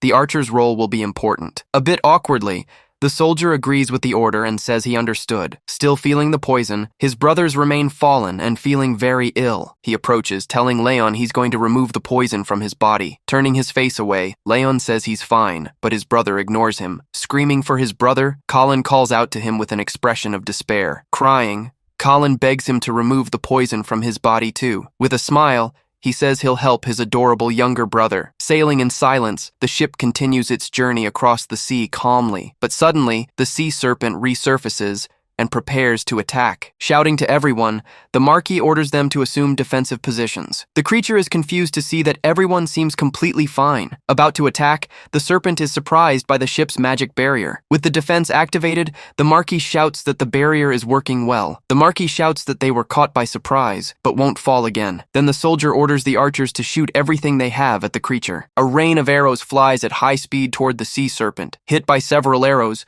the creature feels the blows and retreats. With a roar, the serpent becomes irritated and moves away from the ship for a moment. Diving into the water, it disappears from sight and hides at the bottom. The Marquis asks if the creature fled, looking around the ship. One of the soldiers warns that it's circling, looking for an opportunity. On top of the mast, he observes the water's movement, ready to attack. Warning that it's coming, he orders everyone to be on maximum alert. With a new strike, he summons a bloodflower butterfly on the ship. He says the attack will emerge from wherever the butterfly goes and launches it. Flying through the air, the butterflies head toward the sea serpent. They spread out, surrounding the creature from all sides in the sea. The butterflies approach the serpent, which only watches them curiously. Landing on the creature, the butterflies activate and release an intense glow. Sensing the danger, the serpent panics and tries to react to the attack. With multiple strikes, the butterflies hit the serpent's body all at once. Retreating, the creature's body begins to dissolve into black smoke. The Marquis shouts in shock, watching the sea serpent disappear into the air. Near the ship, the creature's remains float, slowly disintegrating. A screen informs him that the proficiency of his absorption technique has increased. He wonders what a strange object that appeared in the sea is. Floating, a small sphere glows intensely amidst the wreckage. He recognizes the object, saying it's the same one that came out of King Sharkrai. A message warns him that he's obtained a fragment of a shattered world. Back in the White Room, he wonders if it's the same place. The small sphere floats beside him, moving through the empty space. Calling out to Agnes, he asks if she can see the sphere too, but he gets no answer and calls her again, a bit worried. He realizes that even his connection with Agnes is cut off in here. Standing still, he just watches the sphere floating in front of him in the void. The sphere then flies and strikes the wall, breaking the space and opening a rift. Crossing through the rift, the sphere moves through a distorted and strange place. A message informs him that he contributed to the restoration of the world. The system notifies him that he received a soul sword as a reward. Back on the ship, he wakes up and is surprised by the new reward. On the deck, everyone celebrates that the young master defeated the sea serpent. The Marquis approaches and says what he did was incredible. Embarrassed, he replies it was nothing, and just smiles at the Marquis. Sailing, he thinks sea serpents shouldn't be in the south. The Marquis tells him not to worry, since a monster like that is nothing. With a smile, he agrees with the Marquis and feels more relieved. Then the Marquis says that from that day forward, he will protect the people. Not understanding, he wonders if that's it, if it's already been decided. His companions celebrate, surprised by the Marquis's words on the deck. One of them asks if this means he'll really be the successor. He responds that no, he's still seen as a troublemaker by everyone. His servant tells him to look at how the soldiers are staring at him differently now. Looking to the side, he can't believe what he's seeing. The soldiers who used to despise him now look at him with admiration. Even the soldier who hated him stares at him with a different look. A screen shows that the soldier's affinity rose to appreciation. Shocked, he wonders how the affinity rose so fast with him. And so, the expedition comes to an end, with the ship returning home. Back at the castle, life seems to continue peacefully after the expedition. In his room, he looks at himself in the mirror, thoughtful about recent events. Using the creator's eye, he decides to check his new abilities in the system. A screen shows all his abilities, including the new soul sword. He wonders what that is, thinking it was a normal knight trait. With the percentage at 0, he realizes it's not such a simple status. He questions the question marks and the drop in synchronization level. Confused, he wonders what all of that means when he's interrupted. His servant calls him, saying the Marquis is calling him for a conversation. With a smile, he says he's already on his way to meet the Marquis. Arriving at the hall, he asks the Marquis if he wanted to see him. The Marquis then hands him a book with a sword symbol on the cover. He takes the book and realizes it's a kingdom fencing manual. The Marquis says he wants him to learn to use a real sword. He explains that from now on, he'll be fighting many knights. He thinks that even without interest, he needs to learn the basics to react. The Marquis tells him to read the book and then observe the knights. He agrees, but thinks he has absolutely no interest in learning the sword. Leaving the room, He walks down the corridor holding the fencing book. Being thankful, he wonders what he can learn from just a book. Flipping through the manual, he thinks at least the illustrations are decent. But suddenly he stops and looks at the book more carefully. 5 minutes later, the Marquis returns to the room and says he's hungry. He's surprised to see the scene, not understanding what's happening. He finds his son collapsed on the floor with the book open beside him. Crying out for his father, he stares at him with a surprised expression. Crying, he asks if there are more books like that in the castle. Totally confused, the Marquis says he'll look for more books for him. The next day, the sun is already setting on the castle's horizon. Sitting at his desk, he continues studying the book with great attention. Looking at the illustrations, he focuses on a specific page in the book. The book shows the dragon claw stance, one of the fencing techniques. A notification screen appears, surprising him with new information. The system notifies him that his trait allows him to replicate the dragon claw stance. He celebrates, saying he'll master the entire fencing style today. Already nighttime, the castle becomes dark and silent with the moonlight. By candlelight, he continues reading the book with great concentration. A message informs him that he mastered the fundamentals of fencing. Another screen says the fencing was recorded in his soul sword. And finally, the system shows that his soul sword's experience increased. Surprised, he says he's going to test the fencing stored in his ability. Calling out to Agnes, he stands up and asks her to create a sword. Complaining, she asks why he wants a sword so late at night. With the sword in hand, she hands it to him, asking if he's happy. With the sword, he executes a perfect strike, surprising himself. Executing a sequence of strikes, he demonstrates total mastery with the sword. Finishing the stance, she asks surprised how he managed to do that. With a smile, he stares at her while she asks how he did that. In the morning, the sun shines brightly over the roof of the great castle. In the library, a man sits at his desk, reading quietly. At another table, he's surrounded by several open swordsmanship books. He thinks he spent the entire morning searching for swordsmanship books. Reading a new manual, he identifies it as the Rookfelm Swordsmanship Guide. He discovers a new fact about the experience he gains from the books. A screen shows that the experience gained for the trait is minimal. He wonders if there's really such a big difference between the manuals. Wondering if the author is what matters, he realizes it's a waste of time. He then decides to look for books by the same author as the first manual. Calling the librarian, he asks him to search for a book by a specific author. Even though he finds the name strange, the librarian says he'll look for it. The librarian returns, saying he only found a single book by that author. Taking the book, he reads the title, wondering what kind of manual this is. The librarian explains it's from a nation destroyed long ago. With a smile, he thanks the librarian and takes the new book. Back at his desk, he begins flipping through the new swordsmanship manual. A message informs him that the Celestial Eye is recording the chapter. Excited, he decides to read the entire book in one sitting. After some time, he continues reading, focused on every page of the book. A notification appears, showing that something new has happened in his system. He's shocked to see that the two swordsmanship styles have merged into one. Questioning the name Kavol, he tries to understand the author's origin. The Marquis says he doesn't know it, and that it's the first time he's heard the name. He then asks where the Marquis found those two swordsmanship books. With a smile, the Marquis says he found the books in the library. He explains he found the old books when he ran away to avoid working. The Marquis then invites him to the festival, saying he's the hero. Deflecting, he says he's not feeling well and tries to escape. Thinking about what to do, he realizes there's only one person he can ask. At dusk, he uses gardening shears to trim some plants. Suddenly, he stops and realizes someone is watching him from afar. Turning around, he's surprised to see the young master standing there in the garden. With a serious look,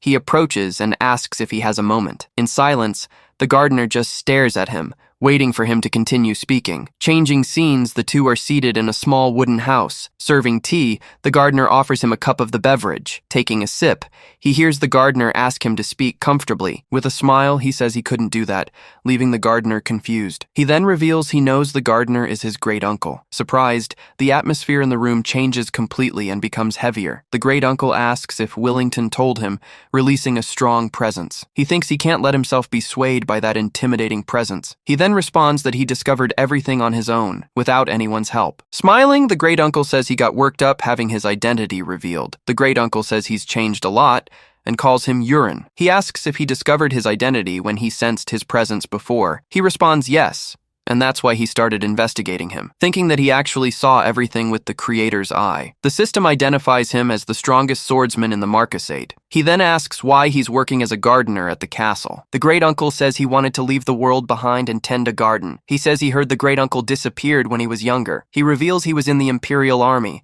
surprising his great-nephew. He explains that since his older brother would become the Marquis, he decided to leave. Traveling, he befriended a member of royalty and joined the army. With the Empire at war, he built his merits to become a Marquis. At a certain point, he looked back and realized something very important. Turning around, he saw the trail of destruction he left behind. He realized how many civilians he killed because of the war between kingdoms. He says he gave it all up and came home, but regretted it too late. With a smile, he says the story isn't very interesting. He says no, and that it must have been difficult to talk about. With a serious expression, he thanks him for telling the story. The great-uncle says he's very different from what he'd heard. Getting straight to the point, he asks if his great-nephew wants to ask him something. He then asks if the great-uncle knows anyone named Kaval. The great-uncle says he doesn't remember hearing that name before. Handing over the book, he says, Kaval is the author of the manual. Holding the book, the great-uncle recognizes it and says he remembers it. He asks where he got the book, and the great-uncle is surprised, explaining he bought it from a desperate child at the main gate. He asks if the great-uncle remembers anything else about the child. The great-uncle says he remembers the child's hair was black. He says the child should be about the same age as him now. Thinking, he remembers that black hair isn't common in that world. He wonders if the book's author is who he's thinking of. Night has fallen, and darkness engulfs the surroundings of the great castle. With a sigh, he closes the book and places it on the table before him. He thinks about the Emperor's sword, and how it's different from what he created. He wonders where he could find the rest of Kaval's books. Setting that aside, he decides to focus on what he needs most at the moment. He thinks he needs the supreme technique, the rain of 10,000 flowers. Remembering something, he decides to check which poison he unlocked in his technique. A screen reveals the bone-melting powder, an extremely powerful poison. He recognizes the poison, used to dispose of bodies and hide evidence. Awkwardly, he wonders if that poison has any use for him. The next day, he's at an outdoor training area. Holding a dagger, he prepares to practice his throws. With a swift motion, he hurls the dagger toward the target. The dagger hits the center of the target with impressive precision. His servant approaches running, calling for him urgently. With labored breathing, the servant warns that the Marquis is summoning him. He asks why the servant ran like that, and that he could have walked. The servant explains that the matter is urgent and that he needs to go quickly. Looking to the side, he falls silent, trying to understand the situation. Walking, he wonders what's happening during such a peaceful period. Arriving at the room, the servant announces him, and the Marquis tells him to enter. He enters and is surprised to see another person in the room with the Marquis. A white-haired man stares at him with a serious and intimidating look. He recognizes him as Carox Livingtane, Lady Kana's older brother. He thinks about how Carox tried to poison him,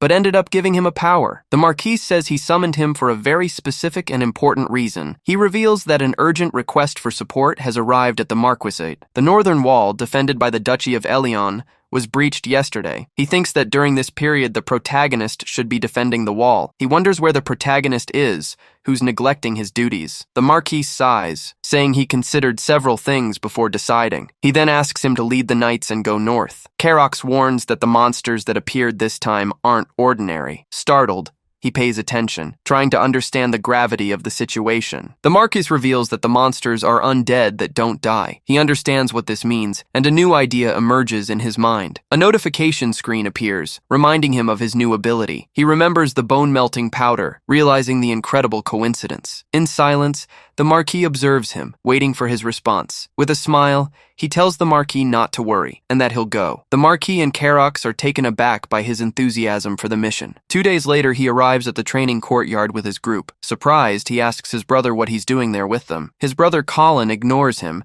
and Carox says he didn't return to the capital. He then says he also wants to gain experience on a battlefield. Awkwardly, his brother asks permission to follow him on the mission to the north. He thinks his brother became more humble after he saved him. The Marquis says they can leave now and bids farewell to the group. Calling to him, the Marquis makes one last request before departure. He asks him to keep his brother and the soldiers safe. Shouting, the Marquis orders the mages to initiate the teleportation immediately. Gathered together, the group prepares to be transported to the battlefield. With an intense glow, the portal opens and transports the entire group. The portal closes, and the castle courtyard becomes empty again. Arriving at their destination, the group prepares for the new mission. With a smile, he announces that they've finally arrived at their destination. The camp is set up, with several soldiers scattered around the area. A man approaches, welcoming the newly arrived group. He introduces himself as Kyle Elian, eldest son of the Elian family. He responds that he's representing the Rox family on this support mission. Surprised,